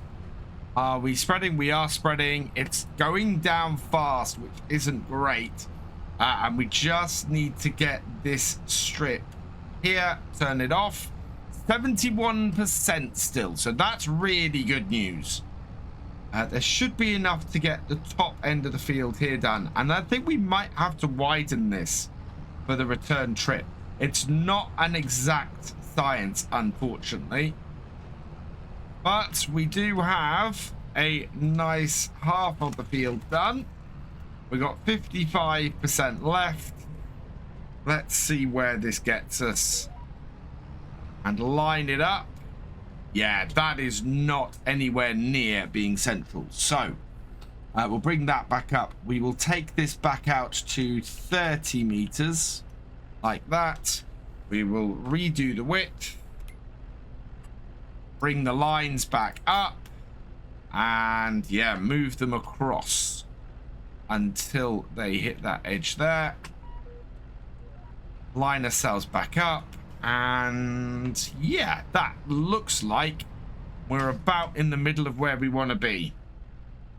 So it's still going to use a lot of lime, this, and we'll have to do this in between doing another couple of runs.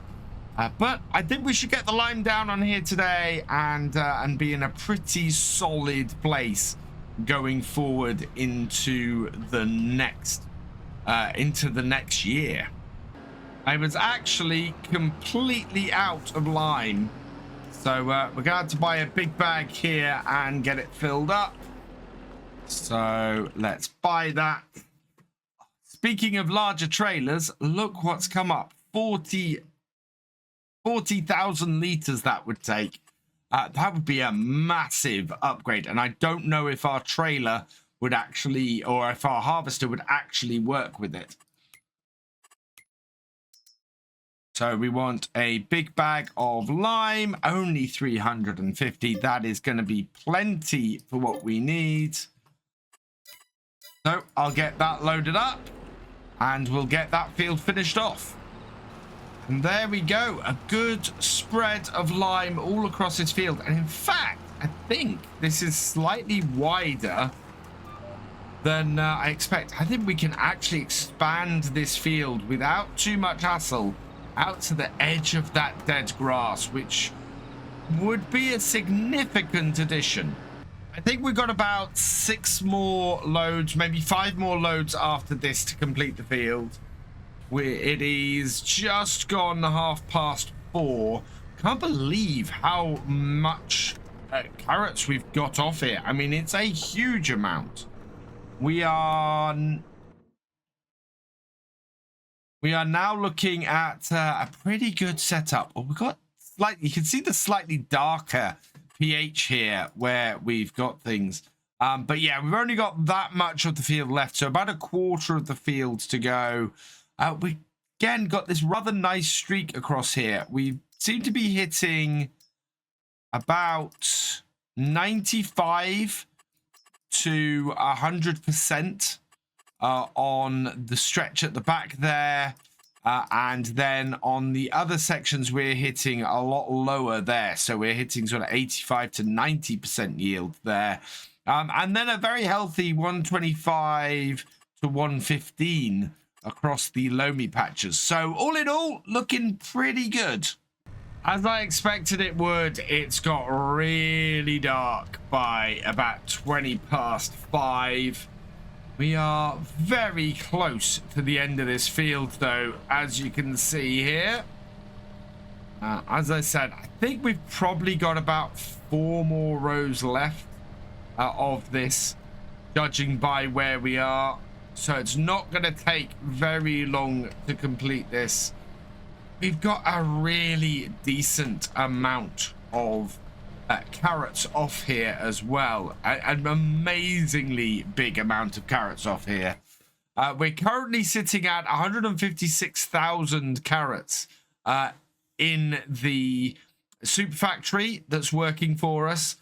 We have made just over 1,000 liters of the triple soup at the moment. So yeah, that's working quite well. We've used about 3,000 liters of carrots. So coming up to 160,000 liters of carrots.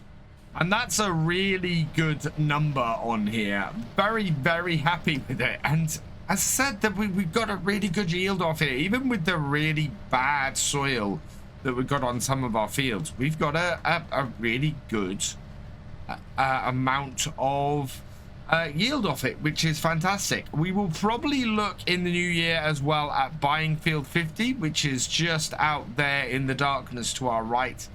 I think that's going to be really useful to add. We're also going to look to get another tractor. As I said, we've got a very busy March ahead. We're going to have to get the potatoes planted, turn our fields around, and get all of our crops done in those first 4 months of the year. So going to be a fairly all hands on deck go at that, especially as we need to get these fields cultivated, mulched, and destoned as well before we can even ridge them and plant them. So a huge amount of work to do there. But just a few more carrots to get done. And in fact, for the first time in a while, I've not got a full trailer at the end of this field. So finally, things have dropped off a bit. Which means that I'm just going to finish this off. We've got probably another 20 to 30,000 liters of carrots here to get off the field. That isn't going to be a problem at all. We will hold off processing the excess carrots into carrot soup until the new year. Until we've got all of our triple soup made. We'll hold off on doing the carrots, but that should give us a nice new income going into the new year as well. We are getting deep into preparing our fields now for the next set of crops. The first crop we're going to have to do is potatoes, so I want to crack on with those. And the planting for those doesn't really start until next month, but of course we need to get the fields ready now, and we're going to do a little bit of a test with the potatoes. We know that we don't need to actually do the ridges for them. We can just get their ridger working straight on. I think we might be able to avoid having to do anything with weeds if we go and ridge straight away. Now, I've worked out my crop rotation for the farm as well, based on what we've already planted here over the last couple of years. We're going to go potatoes to red beets to parsnips to carrots back to potatoes. So that means the carrot field from last year, which is actually our biggest field, that is now going to be turned into potatoes this year. And as the potato planting window is only 2 months long, we do need to prepare that today. So let's get a hired worker going on this job here. And away that goes. And yeah, we're going to have to... Well, we're going to have to get this, this subsoiled, followed by rock picked, and then... we're going to have to ridge it and plant it. We might get away without ridging it with the potatoes, but as I said, I think we're going to have to deal with weeds if we do that. Now, my second job today, that is going to be in this tractor. What we need to do is raise some funds. So I'm very quickly going to go and load a whole load of triple soup onto this, well, onto the trailer. I had been considering sort of direct selling stuff, but we're after the most amount of money we can, and as the soup price has dropped, it would be really helpful to us right now to get the most money we can from this. And looking at the current price of triple soup, it is dropping, but it is at a high price at the moment. In fact, if we sell all 24,000 liters we've got, we should get 62,777 for it. On top of that, we should get some environmental score as well, because of course direct selling, we don't seem to be getting that either. So I want to sort of maximize this and see what we can get. We do have a tractor, which I'll reveal later on, that we're aiming to buy today, and we're gonna have to raise a fair amount of money to do it. Oh geez, that connected up badly. Let's try that again. If it connects up to the tractor rather than our actual forks here, it causes that issue. But we look to be pretty good, so let's get this down to the soup factory. I'm not going to show the whole thing of loading everything up. We'll just head down there, get things loaded up, and go and see how much we can sell it all for. I had originally planned to actually move forward to March, but seeing how much we have to get done before we can plant potatoes, it really made me rethink that. It was a case of there's just not enough time to get all of that done. Oh no, let's the right bit of kit. There we go, that's disconnected. We can now come around, unfold this, and yeah, I'll get this all loaded up. I think we're all right. I don't think we're gonna need a front weight. If we do, I'll have to go and buy one, but for now, we're just gonna load up this triple soup. Oh, before I start doing that though, we want to jump into here quickly, and I think we probably have enough headway now to start making some carrot soup as well. So we'll activate that, and that will start doing that. We need to keep a close eye, make sure that we don't end up running out of carrots, but we could really do with the extra money coming in. We've got 8,000, nearly 9,000 litres of triple soup in there, and these are 2,000 litres each.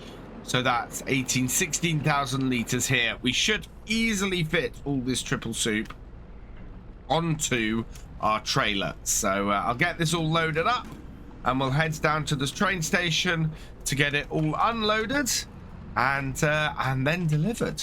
One thing I do love about this forklift, this rear-mounted forklift on here, is just how high its reaches.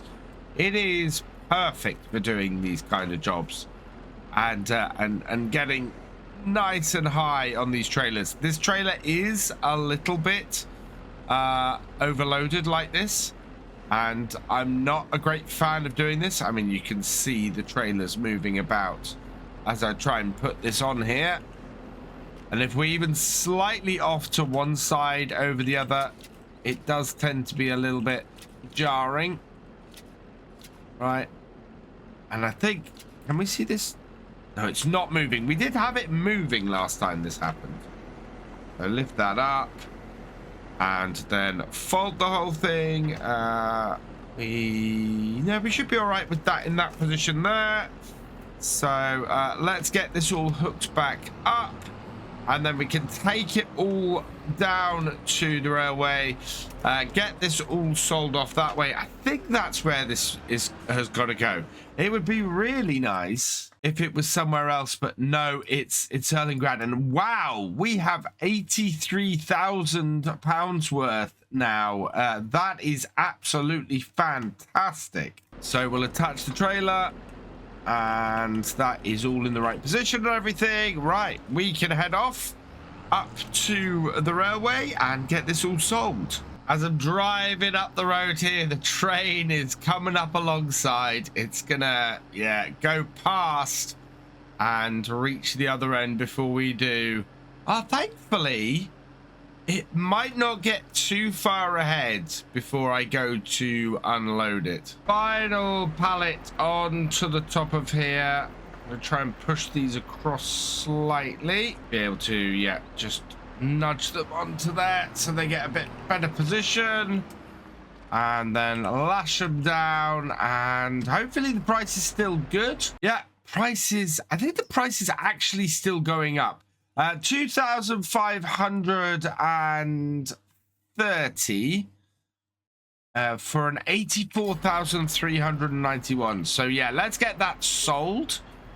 and send that off. And while we're waiting for that to come in, we can take our tractor and trailer here and start heading back towards our farm. I think we're going to have enough to buy the tractor I want to buy. And what we're going to do is we're going to take this back to the farm and see exactly how much we have. It might even, whoa, nope. Tell me when we get, no, it's going to tell me here.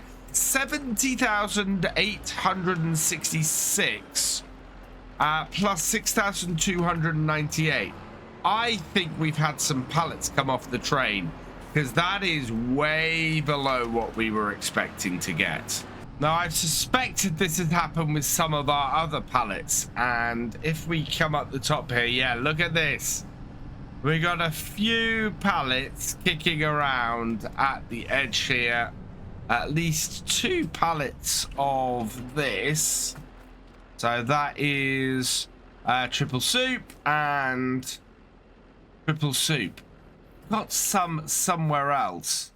I've seen other soup and things that have sort of gone. In fact, yeah, these have fallen off well away from the actual sell point. So I'll get these cleaned up. We will end up and see where we are after this. But yeah, these need to be sold as well. And as I suspected, up by the sell point, we actually have some potato soup as well. So yeah, I'm gonna get all this sold off, and we'll see where we end up. And yeah, having got everything off and gone, we are at 104,121. That is perfect. That is going to, in fact, give us more than enough to get ourselves a new tractor. So we're back down at the shop, having just dropped off our little Farmall tractor. And if we pop into here, what I want is a tractor that is at least 150 horsepower. And we've been very lucky because this has appeared today. This is a McCormick X7 VT drive. I've wanted to have a McCormick on a series for a very long time. And to actually be able to get one on here now is really, really useful. 190 horsepower should be more than enough. I want to put the Michelin tires on it. GPS would be really nice. It takes up to 98,000. I think we'll put GPS on later once we got the extra money. What I do want is to put it in the lovely dark red with the black wheels. I think that is a really gorgeous look for this tractor. Last thing we need to do, of course, is pick somebody from the producer level patrons to put on the number plate. Congratulations to Tazoslo. You have been selected at random from the producer level patrons. So I will put your name on the number plate for this tractor here. And actually that's passed fairly well on the front and looks pretty good on the back. So we will buy that for 83,580. Yes. And there it is. Our brand new McCormick X7 620 tractor. Absolutely brilliant. So we'll jump in, start her up, take her back to the farm, and I think we might see if we can get the stone picker working with the other tractor and put this on the subsoiler and go and give it a spin. We've got still 3 more fields that need doing, so it should do us fairly well. Really nice tractor, this. As I said, I wanted to have this running on here for a while. And just the chance to get to use one. I've got 27.6 hours on it, so not too bad as far as hours go. We will lower this, start this up, lower it down, and yeah, this tractor now will become much more of our general use tractor on the farm. So I'm going to go and switch this out for the stone picker. And then we'll get McCormick going with the subsoiler. Unfold this then. Stone picker down here. And will this work with that? It should work with a hired worker. I know in the past, the hired worker has ended up getting sort of full and then still just keeps going. But we'll leave this to it, and we'll head back over here, grab the McCormick, and get started on field 52. If we can get all of these fields subsoiled, that's going to be great. We'll be able to get a little bit ahead and be clearing stones and things while we're planting potatoes in here and getting all of that done. Lift this up,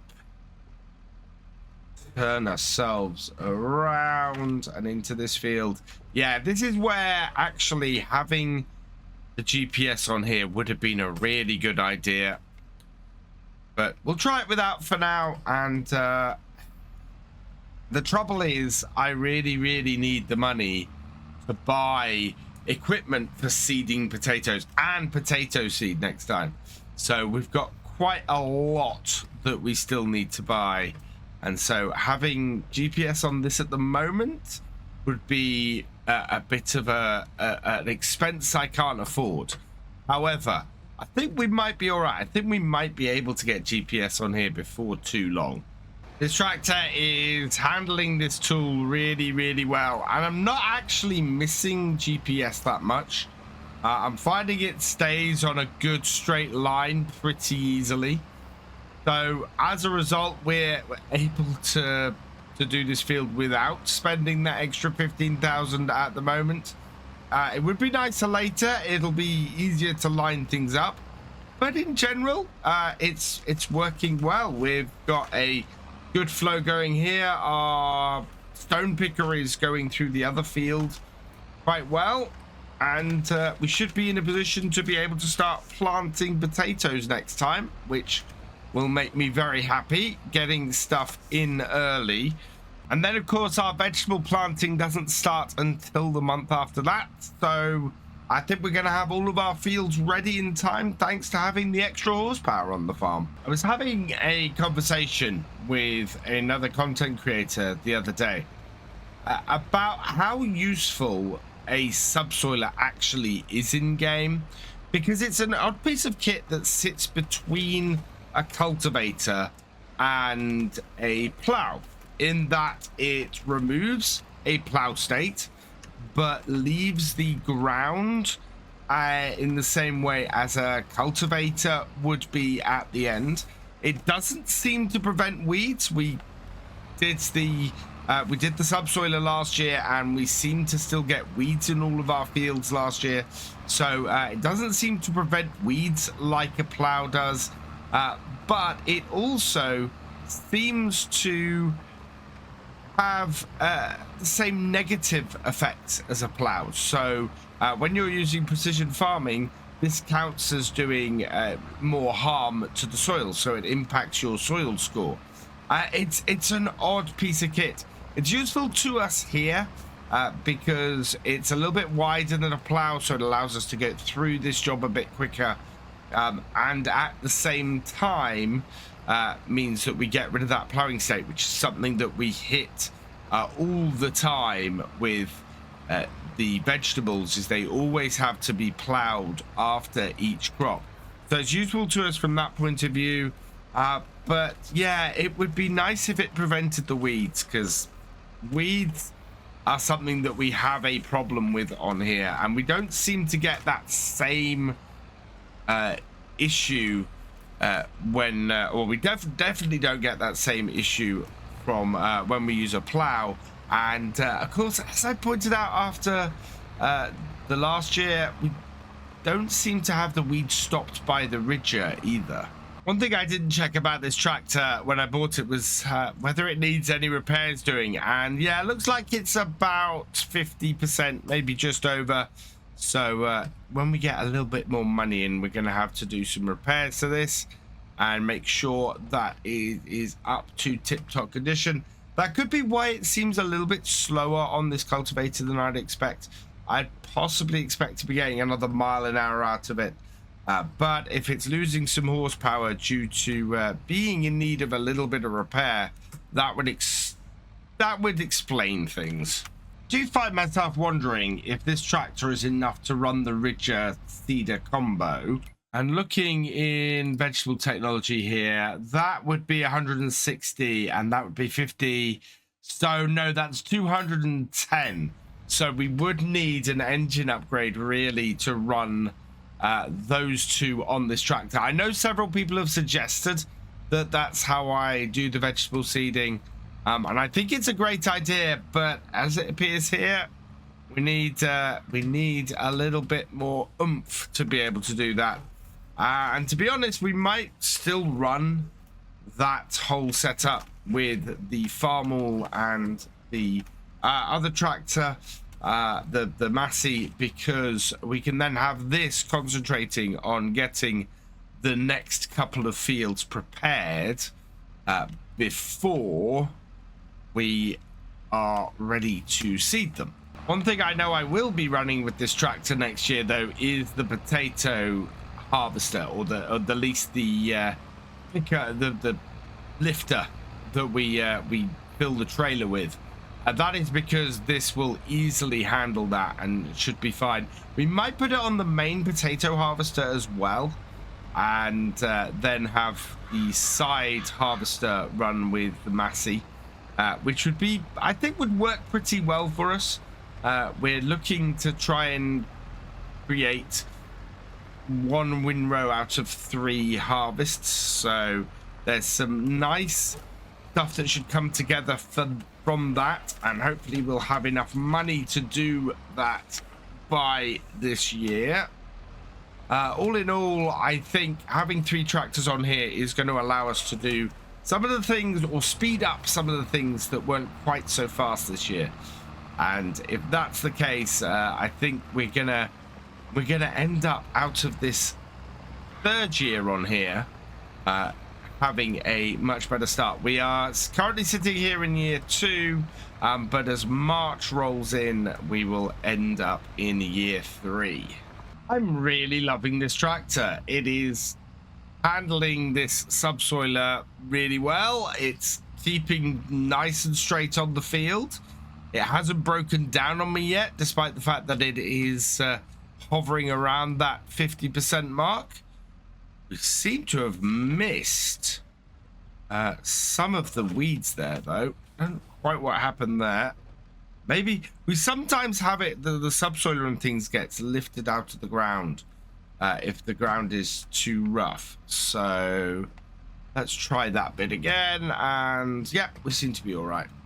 So I think we're a little bit far over, to be honest. I think we need to kind of have the side of the side of the tractor touching the edge as we do on that corner there, and that then lines things up quite nicely.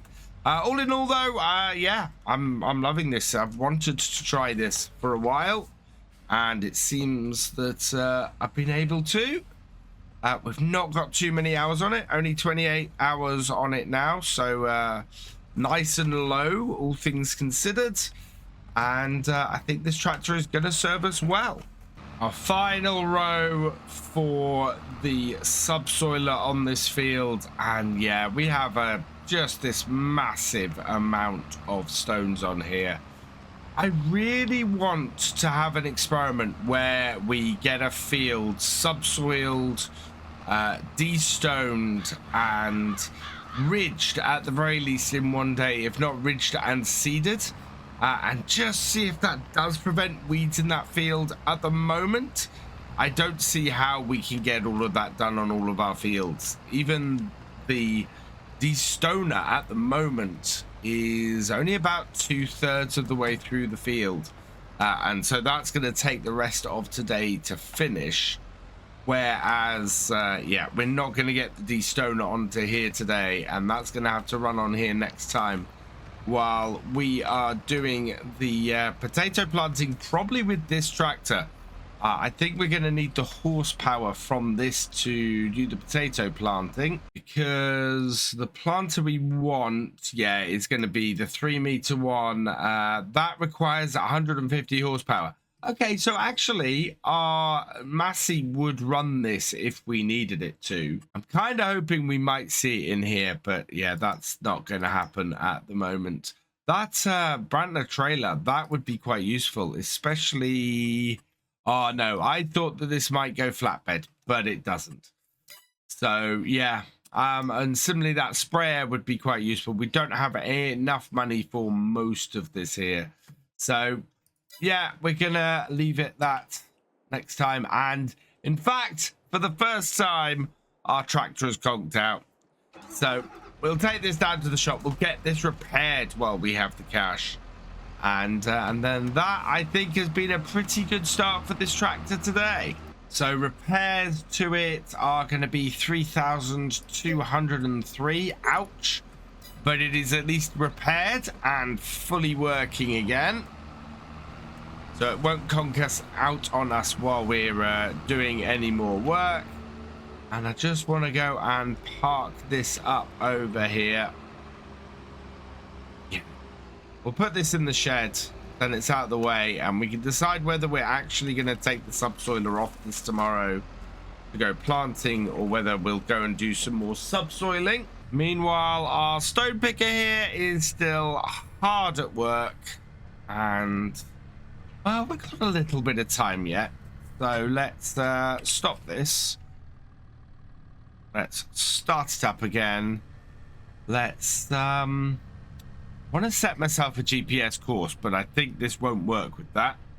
So we'll just try and keep on the 90-degree here, and yeah, we're going faster than the hired worker was, so we might actually be able to clear this up by 5:30. And we're full. So yeah, last time we got full off this field, this being our biggest field, we had quite a lot of stones off here. I think what we're probably going to go and do is get these tipped and then finish up for the night. We've got plenty of time to get all of these fields done. I'm also going to immediately sell all of these stones because it's good to get a little bit of extra money in, and it will be useful to us at the moment, especially after having spent so much repairing the new tractor. We've got a fairly tough day ahead of us. I think we've got 15,630 in the bank, and I bought the McCormick here over to the shop. And that is because we need to get a piece of equipment to seed the potatoes. Now, I've basically got two choices, I think. Yeah, yes. Oh, no, actually, I do have three choices. Although the GL860 compactor is 129,500. And I think that is way out of our price range and probably overkill for what we're doing on here. So I think the GL420... or the GL32E are our two choices here. And looking at this, this is only 10,800.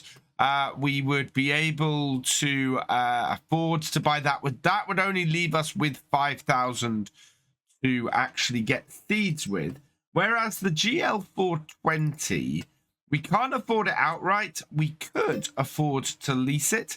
It would only cost us 2,346. So yes, I think we're going to go with that. And that then gives us a lot of leftover cash, which will then allow us to buy a whole load of seeds. We get 1,050 per set of bags. So we'll buy 3 of these. I expect this to go through them fairly quickly. And we do have some seeds actually still at our farm. So this might be a little bit of overkill, but we do need to seed our other vegetables over the next couple of days. So yeah, I'm liking that. I think that's a good amount of seed. So let's hook up our seeder into this, or our potato planter into here, and see if we can get this loaded up. This should take almost all of these pallets of seed, and I'm just intrigued to see how far a full one of these goes. I had very much in the run-up to recording this episode basically thought I was going to go with the other seeder, with the smaller seeder. And to me, it just doesn't make sense now, thinking about it. We have enough money coming in every day in order to cover the costs of our leased equipment. We are going to end up with a decent amount of money from Triple Soup in the near future as well. I mean, we ended up with a massive amount yesterday that made it able for us to get this tractor. Oh, do you know what I'd really like now for this tractor and this job?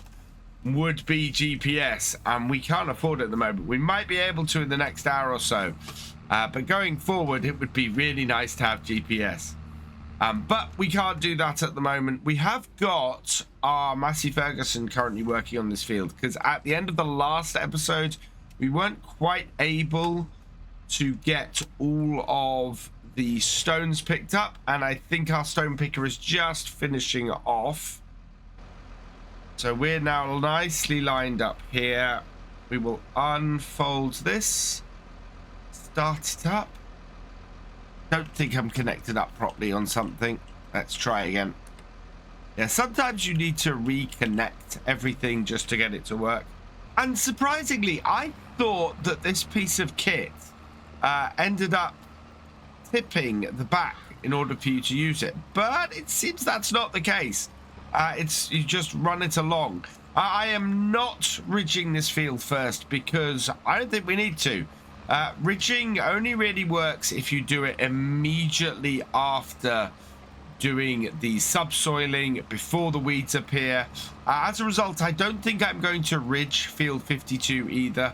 What I am going to try and do is subsoil and then stone pick and then ridge field 53 in quick succession. See if we can prevent the weeds appearing on there.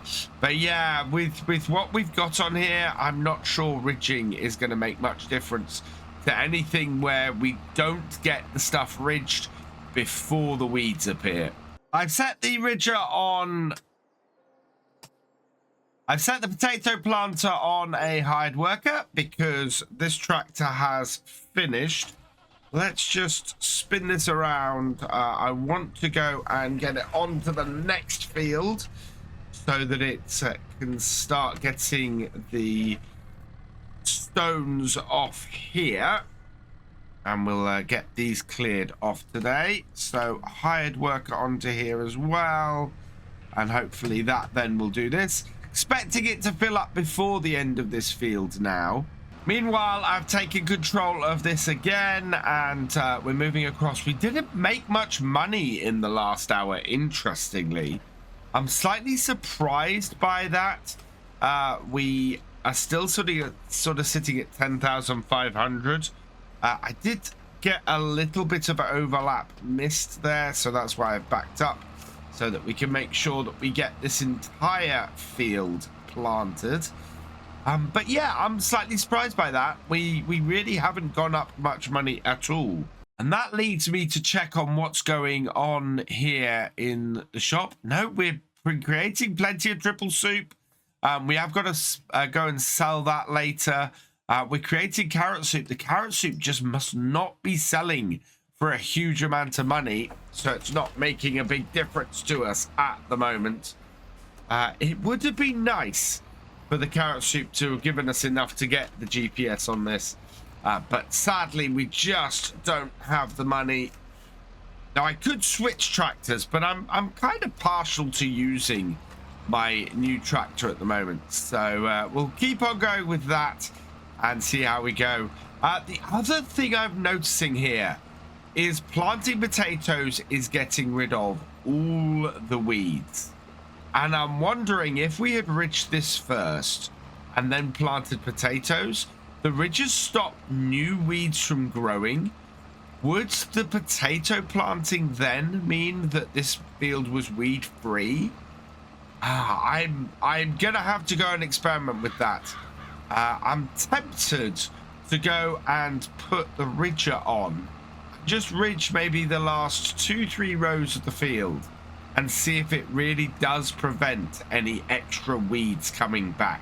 In which case, absolutely worth in future ridging before we put the potatoes in, because that will completely stop any weeds from getting us when we're planting potatoes. Potato seeds have actually been going further than I expected.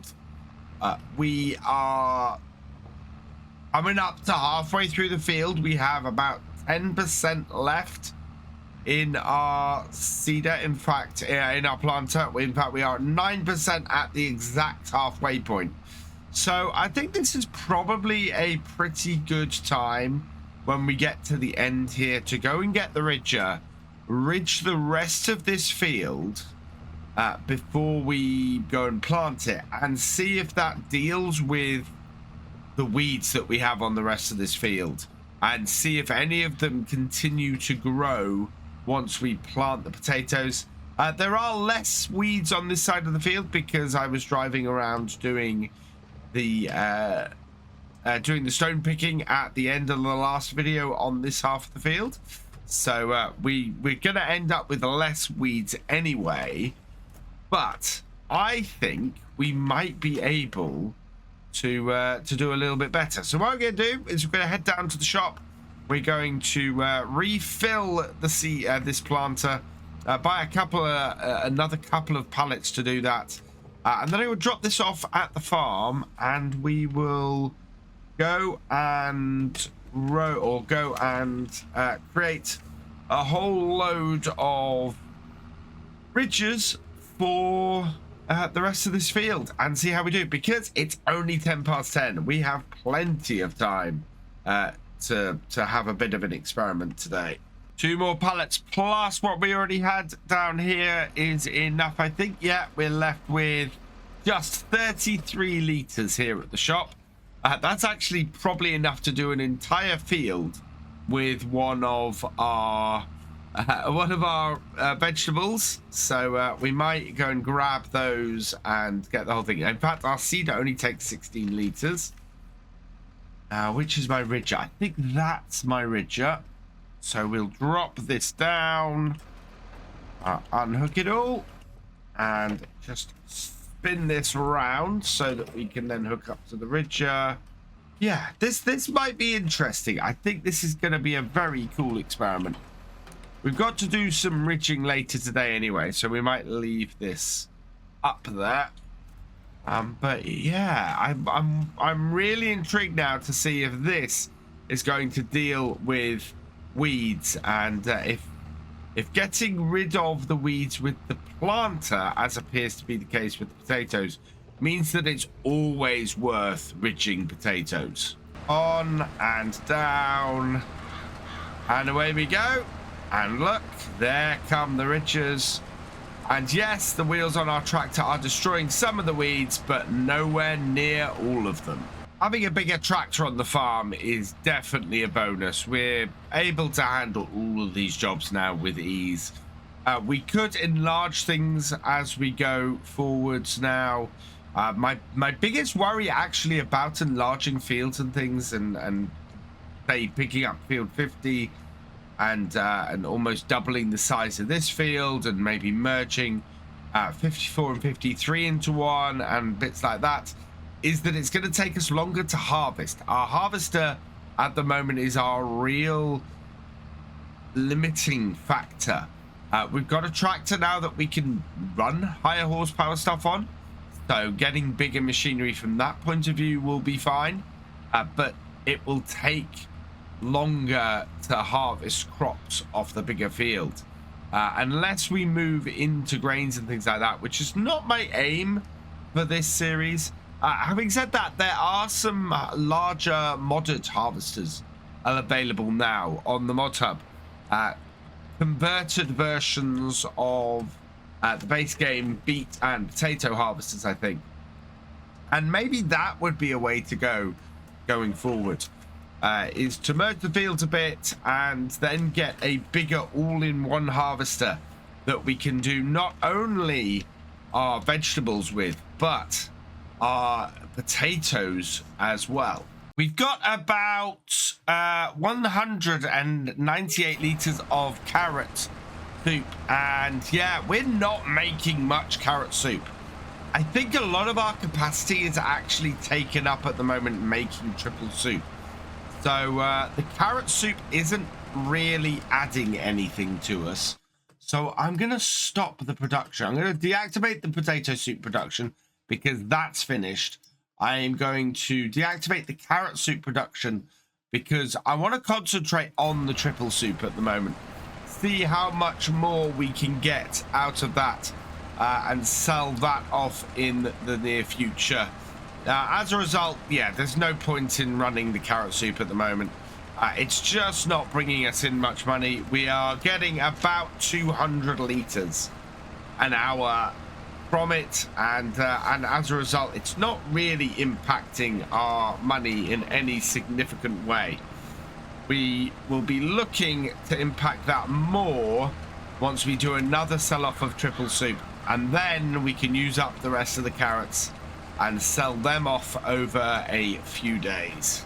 Time is 20 to 12, and I'm noticing a small flaw in this. That's everywhere that's been planted with potatoes. That's everywhere that's been ridged. And that is the line between them where you can see no difference whatsoever. So we are going to have to be very careful as to exactly where we're running with this. It's very likely we could end up missing bits if we're not careful. So yeah, definitely need to be careful of that. Again, GPS would be very, very useful in this situation. I would know absolutely that I'm not going to miss anything. Very tempted to borrow the money to put it on this tractor to run this experiment as well as I can. I know that I can make the money back fairly quickly. In fact, I'm pretty sure that if I took a load of triple soup up to the railway now, I could easily buy the GPS on this. So it's going to be useful for us for the rest of today. Let's turn that off, lift that. At least these weeds at this end mark where we want to be. I really think, on balance, putting GPS on this tractor is going to be something that is very useful for us. So let's borrow a little bit of money. Our next thing, considering all the equipment we've got, is basically just going to be to pay back a load of loan as soon as we can. So yeah, let's borrow a little bit of money. Let's put GPS on this tractor, and then we'll be able to get this field done and be sure that we're planting where we should be. So park up here, turn it off. We want to borrow 10,000. I am severely trying to limit the amount of money I'm borrowing on this series. We are up to 240,000. 200,000 of that is from our start from scratch. So GPS on. We don't need the Isaria compact. We've got that on another tractor already. So that is 15,000. Yes. Okay. 3,700. That should be enough to get the rest of today done. And now we can plant the rest of the potatoes without fear that we're going to miss anything. Okay, let's line ourselves up. I'm going to put the middle of this down there. We have a look on the map. Yeah, we seem to be nicely positioned. So that's pretty good. Let's set our first waypoint. Like that. Lower or move forward slightly. Lower this down. And away we go. And then we'll set our second point. We will automatically width that. And we will set off. There we go. That should now mean we get this field absolutely spot on. And to double check that, yep, we got no gap in that first strip at all. So here's something interesting. The line to the left-hand side where we've got the ridges is darker than where we are on the... so on the left-hand side is darker, to the right where it isn't. So I think the right there is where we've already planted, and the left is where our newly planted potatoes are. In fact, that's really stark. So yeah, seeing where we've gone and seeing where we're going, actually doesn't look like it's going to be that hard. It is changing the ground texture, even though that ground is not getting any extra nitrogen or fertilization. It is marking it as different from the other side. Our stone picker has got full, so let's turn that off and fold it up. And we need to take a hired worker off. There we go, and then we can fold it up. Right, we need to run this up to the stone crusher quickly. Our planter is still going strong. We're making good time today still.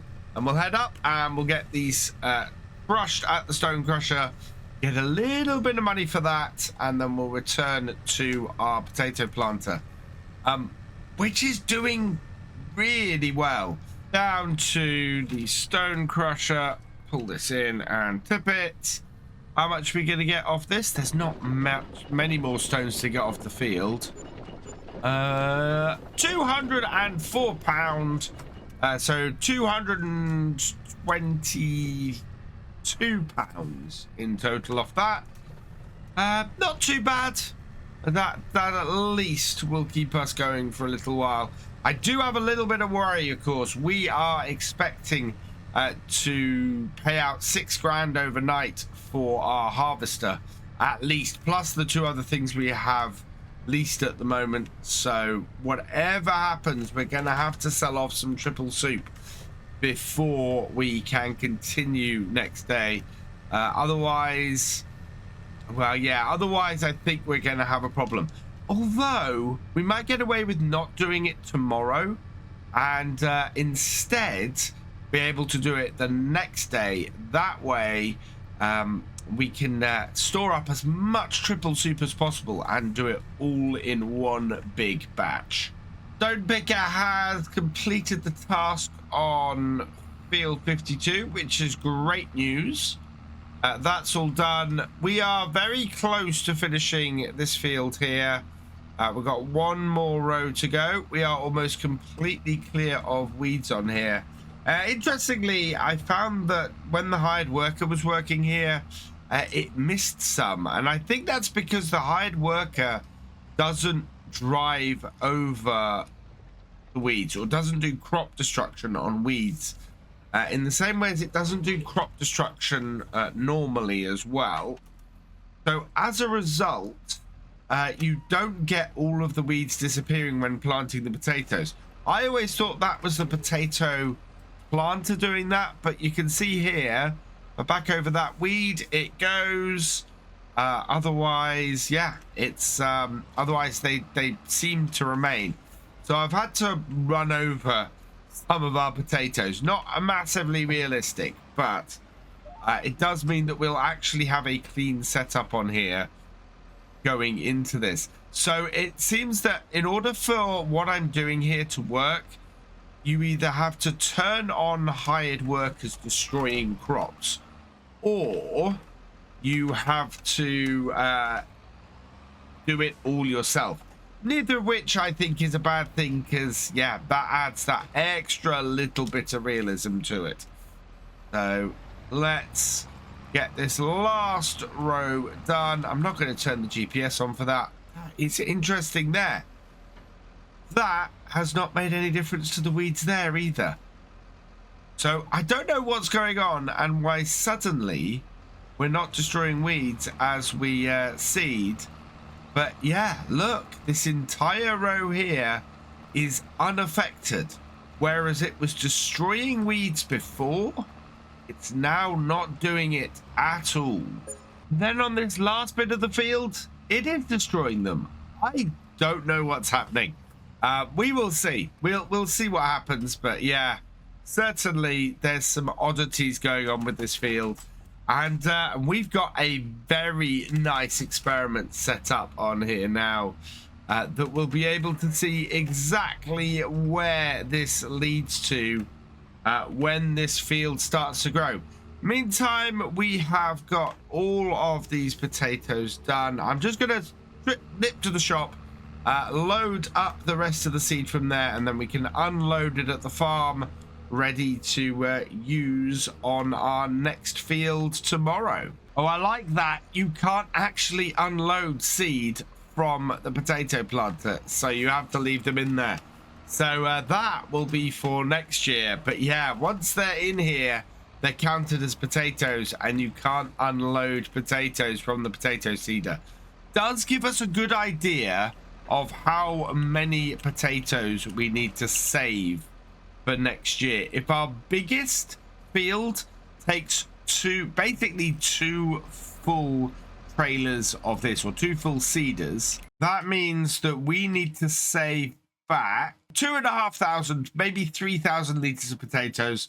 That will give us enough to seed our fields easily, and that will save us a load of money on the actual seeds as well. So yeah, definitely the way to go next year. We'll save up some of our potatoes, maybe put them into a pallet and go from there.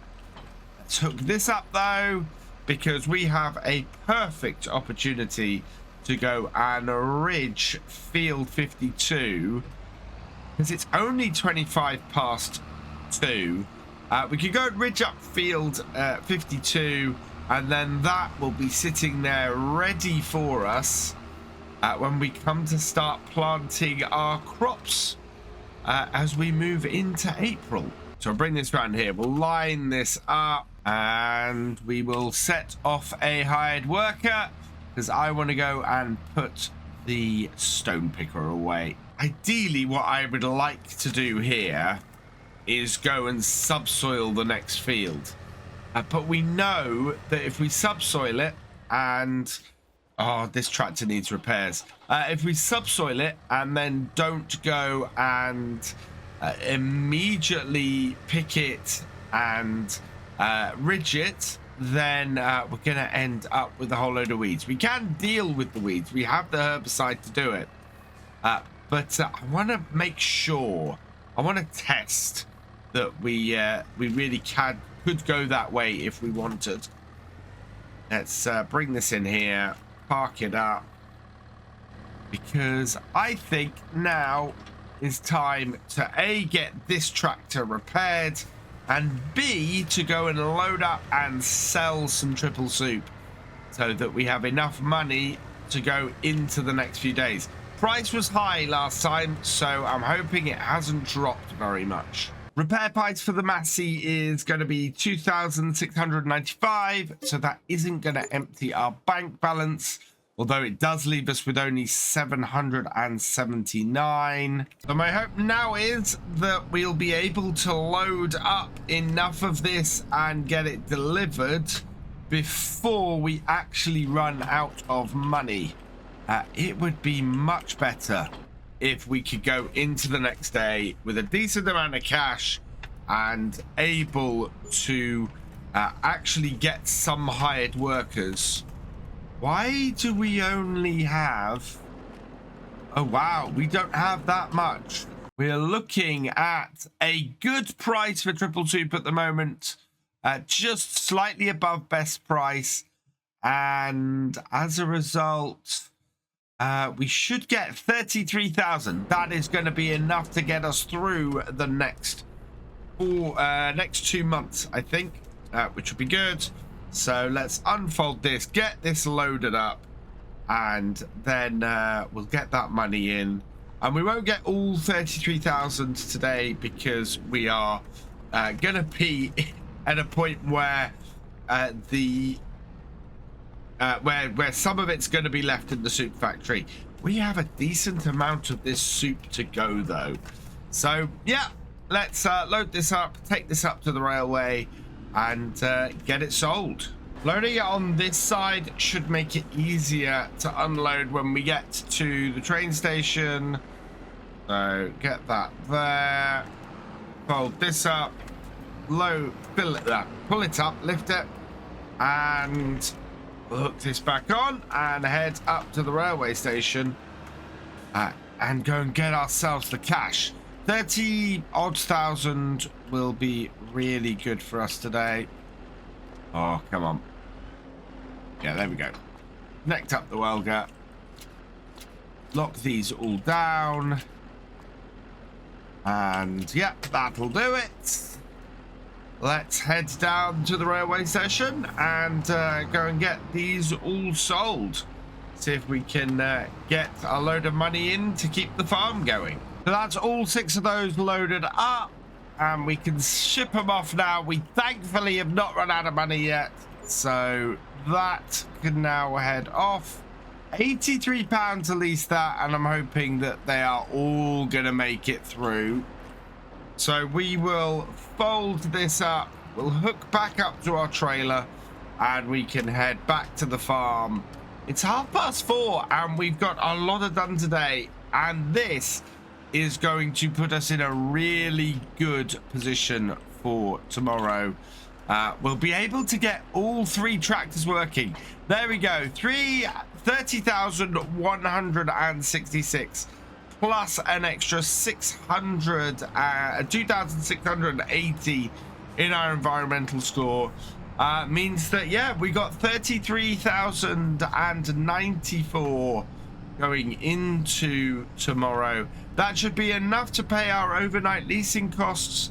It should also be enough for us to hire enough workers for the next day as well.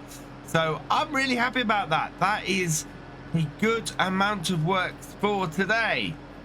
So tomorrow we are going to be getting the parsnips planted. Those are the first of our vegetable crops we need to get in the ground. We're also going to be preparing our next field for, I think it might be, well, it's either the red beet or the carrots. I think it might be the red beet. So that will be the potato field we're preparing for that. So that will be getting that subsoiled, destoned and ridged to try and prevent any weed growth. Today is gonna be a pretty busy day here on the farm. We want to get the parsnips in, which shouldn't be too hard. We're gonna get this little tractor up and working with a hired worker, and then we need to get the old potato field up and running and switch that around. And I want to try and do everything to prepare that in a single day. So if we can get it so that this will do all of so we can do all of this field planting, we can then see if we'll actually be able to get onto the next field planting as well. So if there's time, we will actually have a go at getting the red beet in as well. Now we need to change this over so that we are doing the parsnips. There we go. And we'll head out over here to the field. I'm really tempted to put a roadway in out of the yard onto this side road here. Seems like a very good place to put one. We will set this up so that we're running on this from this side of the field here, and just set it off. Don't need to do much more than that. This field is riddled with weeds. Absolutely nothing changing there because we've got a hired worker, of course, to ridge this field. So as a result, it didn't actually do any damage to the weeds that were in the field. I don't know if we've got a ridge at the edge there, but we'll line this up. Let's have a look at where our wheels are. I want to line it up so that the wheels are in there like that, and we'll see how well this sticks to this. So we'll start a hired worker off there, and he's doing that, and there's a pair of care wheels on this as well. Is that actually planting? Yes, parsnip growing. Nothing growing. Good. Right, let's leave that going. And we'll go and start on the other field. So I'm planning to spend most of my day today in this, which is probably my new favorite tractor, especially on this series it is. And we're going to start off with this by getting the subsoiler on this field over here. Get this sorted out. Once we probably get about a third of the way through the field, I'm going to go get the Massey Ferguson on the stone picker and get that started. Now, I do need to reset my GPS, so we want to get ourselves up to a 0 position with our compass, which is there. We'll then set our first waypoint, hopefully. Nope, there we go. So that should be done. We will lower this and pull forward a little way, trying to keep on this nice straight run. We've got a little bit further to go, and that's got it. So set the width, set ourselves off, and yeah, there we are. Subsoiling away, and look at that. We're already pulling a whole load of stones up behind us. So coming up to the top of the field here, I want to have a quick look at our experiment from last time. So if you remember, we ridged half the field to see if we would end up with a reduction in weeds overall. And looking at this, yeah, we've got a massive growth of weeds on the northern parts of the field where we didn't ridge, and a few spots of weeds on the lower part of the field where we did ridge. So it looks like actually ridging before you put in potatoes completely gets rid of the weeds on the field, or at least gets rid of the vast majority of the weeds on the field. That is actually really, really good.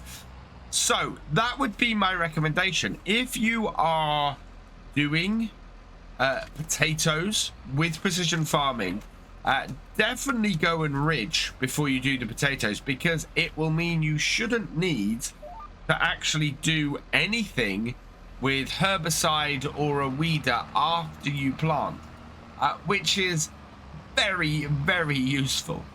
The best way things could go today is that by the time we finish subsoiling and stone picking this field for the parsnips to be planted, because then all I'll do is I'll start ridging with this tractor, and again when we get a little bit into the field, I'll turn around and get the little tractor, the farmall, planting the red beet. That would be a fantastic turnaround today. That would leave us then just the carrots to do tomorrow, and with only that left to do, we would be ahead of schedule. To be that far ahead of schedule would be perfect anyway. But yeah, we would be in a great position. That means we could either go and do something to earn us a little bit of money from contracts, or we could skip straight forward to our harvests. But we will need to do a little bit of fertilizing and a little bit of weeding as well. We do have weeds, of course, across a couple of our fields. I am going to be very intrigued to see what happens with this one, though. If we could avoid the weeds on here, that would be amazing. At the moment, I don't know what's going to happen. If we can get this all done today, that would be fantastic, though. So at this point, we're about a third of the way through the field with the subsoiler. Not bad timing, considering it's only 9:20. So we can now go and grab this and start doing the stones. We've got 7% in the stone picker. Like last time, I'm not going to go and empty it straight away. We did have a great demand for stones, or a great demand at the stone crusher towards the end of yesterday's episode. I don't think that's still holding. I don't think we're still going to get a massive amount. I'm not looking at making a huge profit from the stone picker, to be honest. I'm just trying to keep the number of stones that we've got kicking around here as low as possible. So we'll start off the hired worker there. I am glad that there seems to have been an update to this that now means that it stops when you reach the maximum number of or the maximum amount of stones in it, because otherwise that would be trouble. And oh, actually that's going a lot faster, that stone picker, than I'd expected. I'm a little bit worried it might catch us up. On the return journey there, that Matty Ferguson always looks like it's made it further across the field than it has, because of course it's fitting into the field. And then adversely, when it turns around and comes back the other way, it looks like it's further away from the middle of the field than it actually is, because of course it's then on the other side. So it's throwing me out all the time. I'm trying to work out from where the stone picker is as to exactly how far across that field the stone picker actually is. It's not doing too bad. We are seemingly able to keep a fair distance ahead of it. So we're not doing too badly at the moment. It has just gone, or it's coming up to 10 past 10. Looking at my feeder over in the distance, I can see that's about, I think that's about 2/3 of the way through the field. So that's good. We want to lift this here, reverse up a bit. And I've got my reversing and maneuvering here down pat, I think. We turn here. We avoid hitting any of the potatoes. I don't think we'd destroy any of the potatoes if we went over them now. And then we can bring this back in here, like so. And straighten ourselves up. Down it goes. And yeah, plenty of space to turn around and see. Now that's looking like it's not quite so far across the field. It is doing a great job of getting all the stones, though. Absolutely fantastic. Yeah, keeping our distance quite nicely at the moment. We seem to have the donut not too far behind us, but far enough that it's keeping out of our way, which is a good thing. It takes much longer to turn around than I do, especially now that I have got this down to a T. And so by the time it gets up to the end, I normally find that I'm turned around and going. This end, it's much quicker to turn around that donut. The other end, it takes far longer because it's got a much more complicated route to take.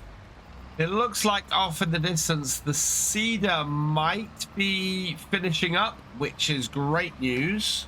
In fact, yeah, it is. It's just coming up to the end of the last row. So we'll ride with this at the moment.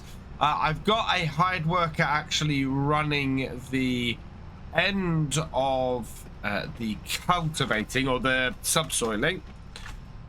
So we'll take this and head back to the yard. I'm going to refill the seeds in it and we will switch it over to the red beet, ready for when we get the ridger out onto the next field. But it's only 20 past 11. That's really good progress. Does show me, as I was talking about last time, that having larger fields on here for most of what we do would not be an issue. It's when we come to do the harvesting. Our harvester is pretty small, all things considered, even for its £600,000 price tag, or I should say especially for its £600,000 price tag. So while the tractors we've got and the setup we've got will absolutely allow us now to merge some of our fields together, I just don't think we'll get them harvested in time, which is a bit of a bummer. I would very much like for the next harvest to maybe merge some of these fields together and see what we can do out of it, and maybe buy another field if we could. But I don't think that's possible at the moment. We'll see how this year's harvest goes, and we'll see how everything runs. But yeah, I think that's going to be a little bit of a tall order, to be honest. End of the field, and we will stop right there. Lift that up, reverse a little bit to give myself a little bit of maneuvering space, and we'll take this down to the yard. I'm going to wash all of this lime off this because we don't want this hanging around, and then we're going to put the ridger on this, and this afternoon it looks like we're going to be able to get the red beet in as well, and we'll finally be able to work out whether we are actually going to have an issue with the weeds or not. So let's bring this over here. We've got the pressure washer here, and grab you, and just, yeah, get all this lime off, because it's not good for the tractor. That bring it back to its nice deep burgundy color that we have here, special edition McCormick that we bought. And yeah, that's looking much better. We can get all the mud and muck off of this as well, and then just go and drop these, turn it around, or turn everything around by yeah, dropping this off, grabbing the ridger, and going up and ridging the field. And again, what we'll do is we will get the seeder working once we're about a third of the way into the field. I have a feeling that the seeder is going to go a little bit faster than the ridger is, and if that's the case, we want to make sure that our ridger has enough space to get across the rest of the field. Hook that up, hook everything on, yeah, get all the electrics and everything good. Right, let's head back up to the field, and we can then let our distoner finish off while we get ridging, and then we'll bring the seeder over and finish things off. To get 2 fields done today, that will be absolutely brilliant. Will be so happy about managing to do that. I'm just going to bring my lines up so that we can see everything. Yeah, as I thought, we were a little bit inside the field, but that's not a problem. Let's redo the width. Same width by the looks of things. And turn this on, down, and let's get doing some ridges. Perfect. So I think if you are doing ridges and vegetables with precision farming, doing it this way is the way you want to do it. You want to get the ridges made before any weeds turn up. You then want to be planting before any weeds come after that. I haven't, do you know what I haven't tested? I haven't tested if you ridge, do you get any weeds after that point before you plant? We've seen weeds that are there continue to grow, but we haven't seen if weeds actually appear if you ridge and then leave it before you seed. Again, we're sailing along on this field here. This is our 5th row, and to be honest, I think at the end of this row I'm going to go and get the seeder and start that working. It's nearly 20 past 12, and if we're going to get this field done, I think that we need to get that started sooner rather than later. We should be pretty good, I think, though.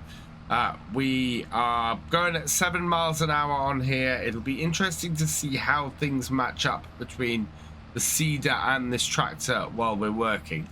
So that should go quite well. What I'm going to do is we'll turn this around, so we'll finish off that there, lift it, reverse up a little bit, and then turn. And yeah, we'll set a hired worker off. We'll get lined up, and then we'll set a hired worker off after that. Line you up there. Use the GPS to properly align things. Drop it down, and away we go. Disengage GPS because the hired workers don't like it, and then set the hired worker going. And then while that comes back down the field, we can get this all lined up. So one of the reasons why I wasn't too fussed about it missing this very edge strip is because that's not really a complete strip across most of these fields. So we can now line this up properly in these rows. We've got the red beet lined up. I nearly said oilseed radish. We've got the red beet lined up. And we will set this off here.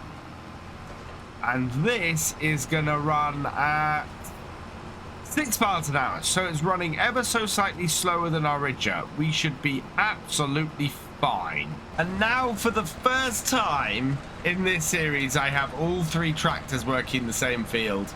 I've got the little farm all at the top there seeding. I've got my brand new McCormick doing the ridging, and then in the bottom corner down there I've got the Massey Ferguson doing the destoning. Absolutely fantastic. I couldn't be happier to have all 3 tractors going at it at once. As we line up for the next row, it looks like the stone picker is going to come to an end, so let's set this going here, do that, and set off the hired worker. That way we can pick this up. So start her up, back it up, and we'll get that folded in, and we'll go and tip these and see how much we get for the stones. Only 89% full in here, which is fairly amazing. Oh, no, we're a little bit into the road. There we go. Let's try and get out before the next car comes. Nice and clear. Right, let's go sell these stones. Some days I go to estimate how long things will take to do on the farm, and it takes far longer, and other times it happens far quicker. Today is definitely one of those days that fit into the second category. I thought it was going to take all day to get this field done, to get it subsoiled and destoned. I didn't think I was going to get anywhere near really getting the ridges and the seeding done, but turns out that, yeah, we've had plenty of time for that to be done.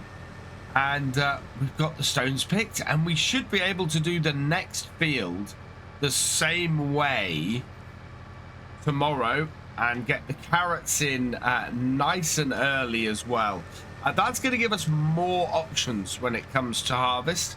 Should give us longer to harvest everything, which again is quite a boon.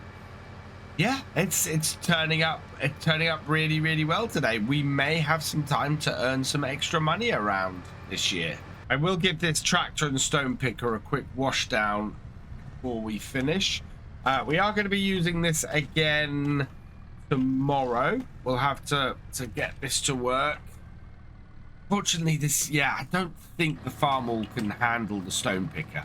Otherwise, I would have this on probably on the subsoiler or the ridger, and then we'd have the little farm all on the stone picker, but I don't think it'll handle it. I think this can be done by 100 horsepower, and that's part of the reason we got the 7200. But as I remember, it struggled a little bit, so I'm not going to worry too much about sorting that out. We've discovered today that we have plenty of time to do it in 2 batches, with this tractor doing the stone picking and the farm all doing the seeding. So yeah, we're fine. We can then keep doing what we've been doing, and it'll work out absolutely fine. So we'll park this up here, detach all of this, and we'll go park it up in the shed. I'm going to try and park it so that we can fit all 3 tractors in our shed today. It's going to be tight, and the biggest issue with the shed, especially with our harvester in here, is that these pillars kind of get in the way of it. So we can get the harvester in here, we just can't store anything the other side of it, which is a little bit annoying. It would have been nice to have had something a little more open, or maybe we can get something that goes in here for the harvest. But yeah, the harvester takes up a lot of space and half the shed.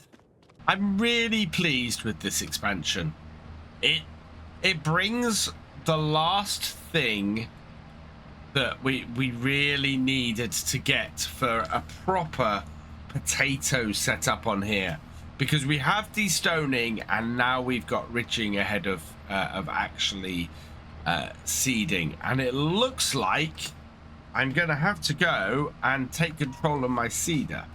So let's put a hired worker on that, because yep, this is out of seed. And of course with the red beet, it does get out of seed.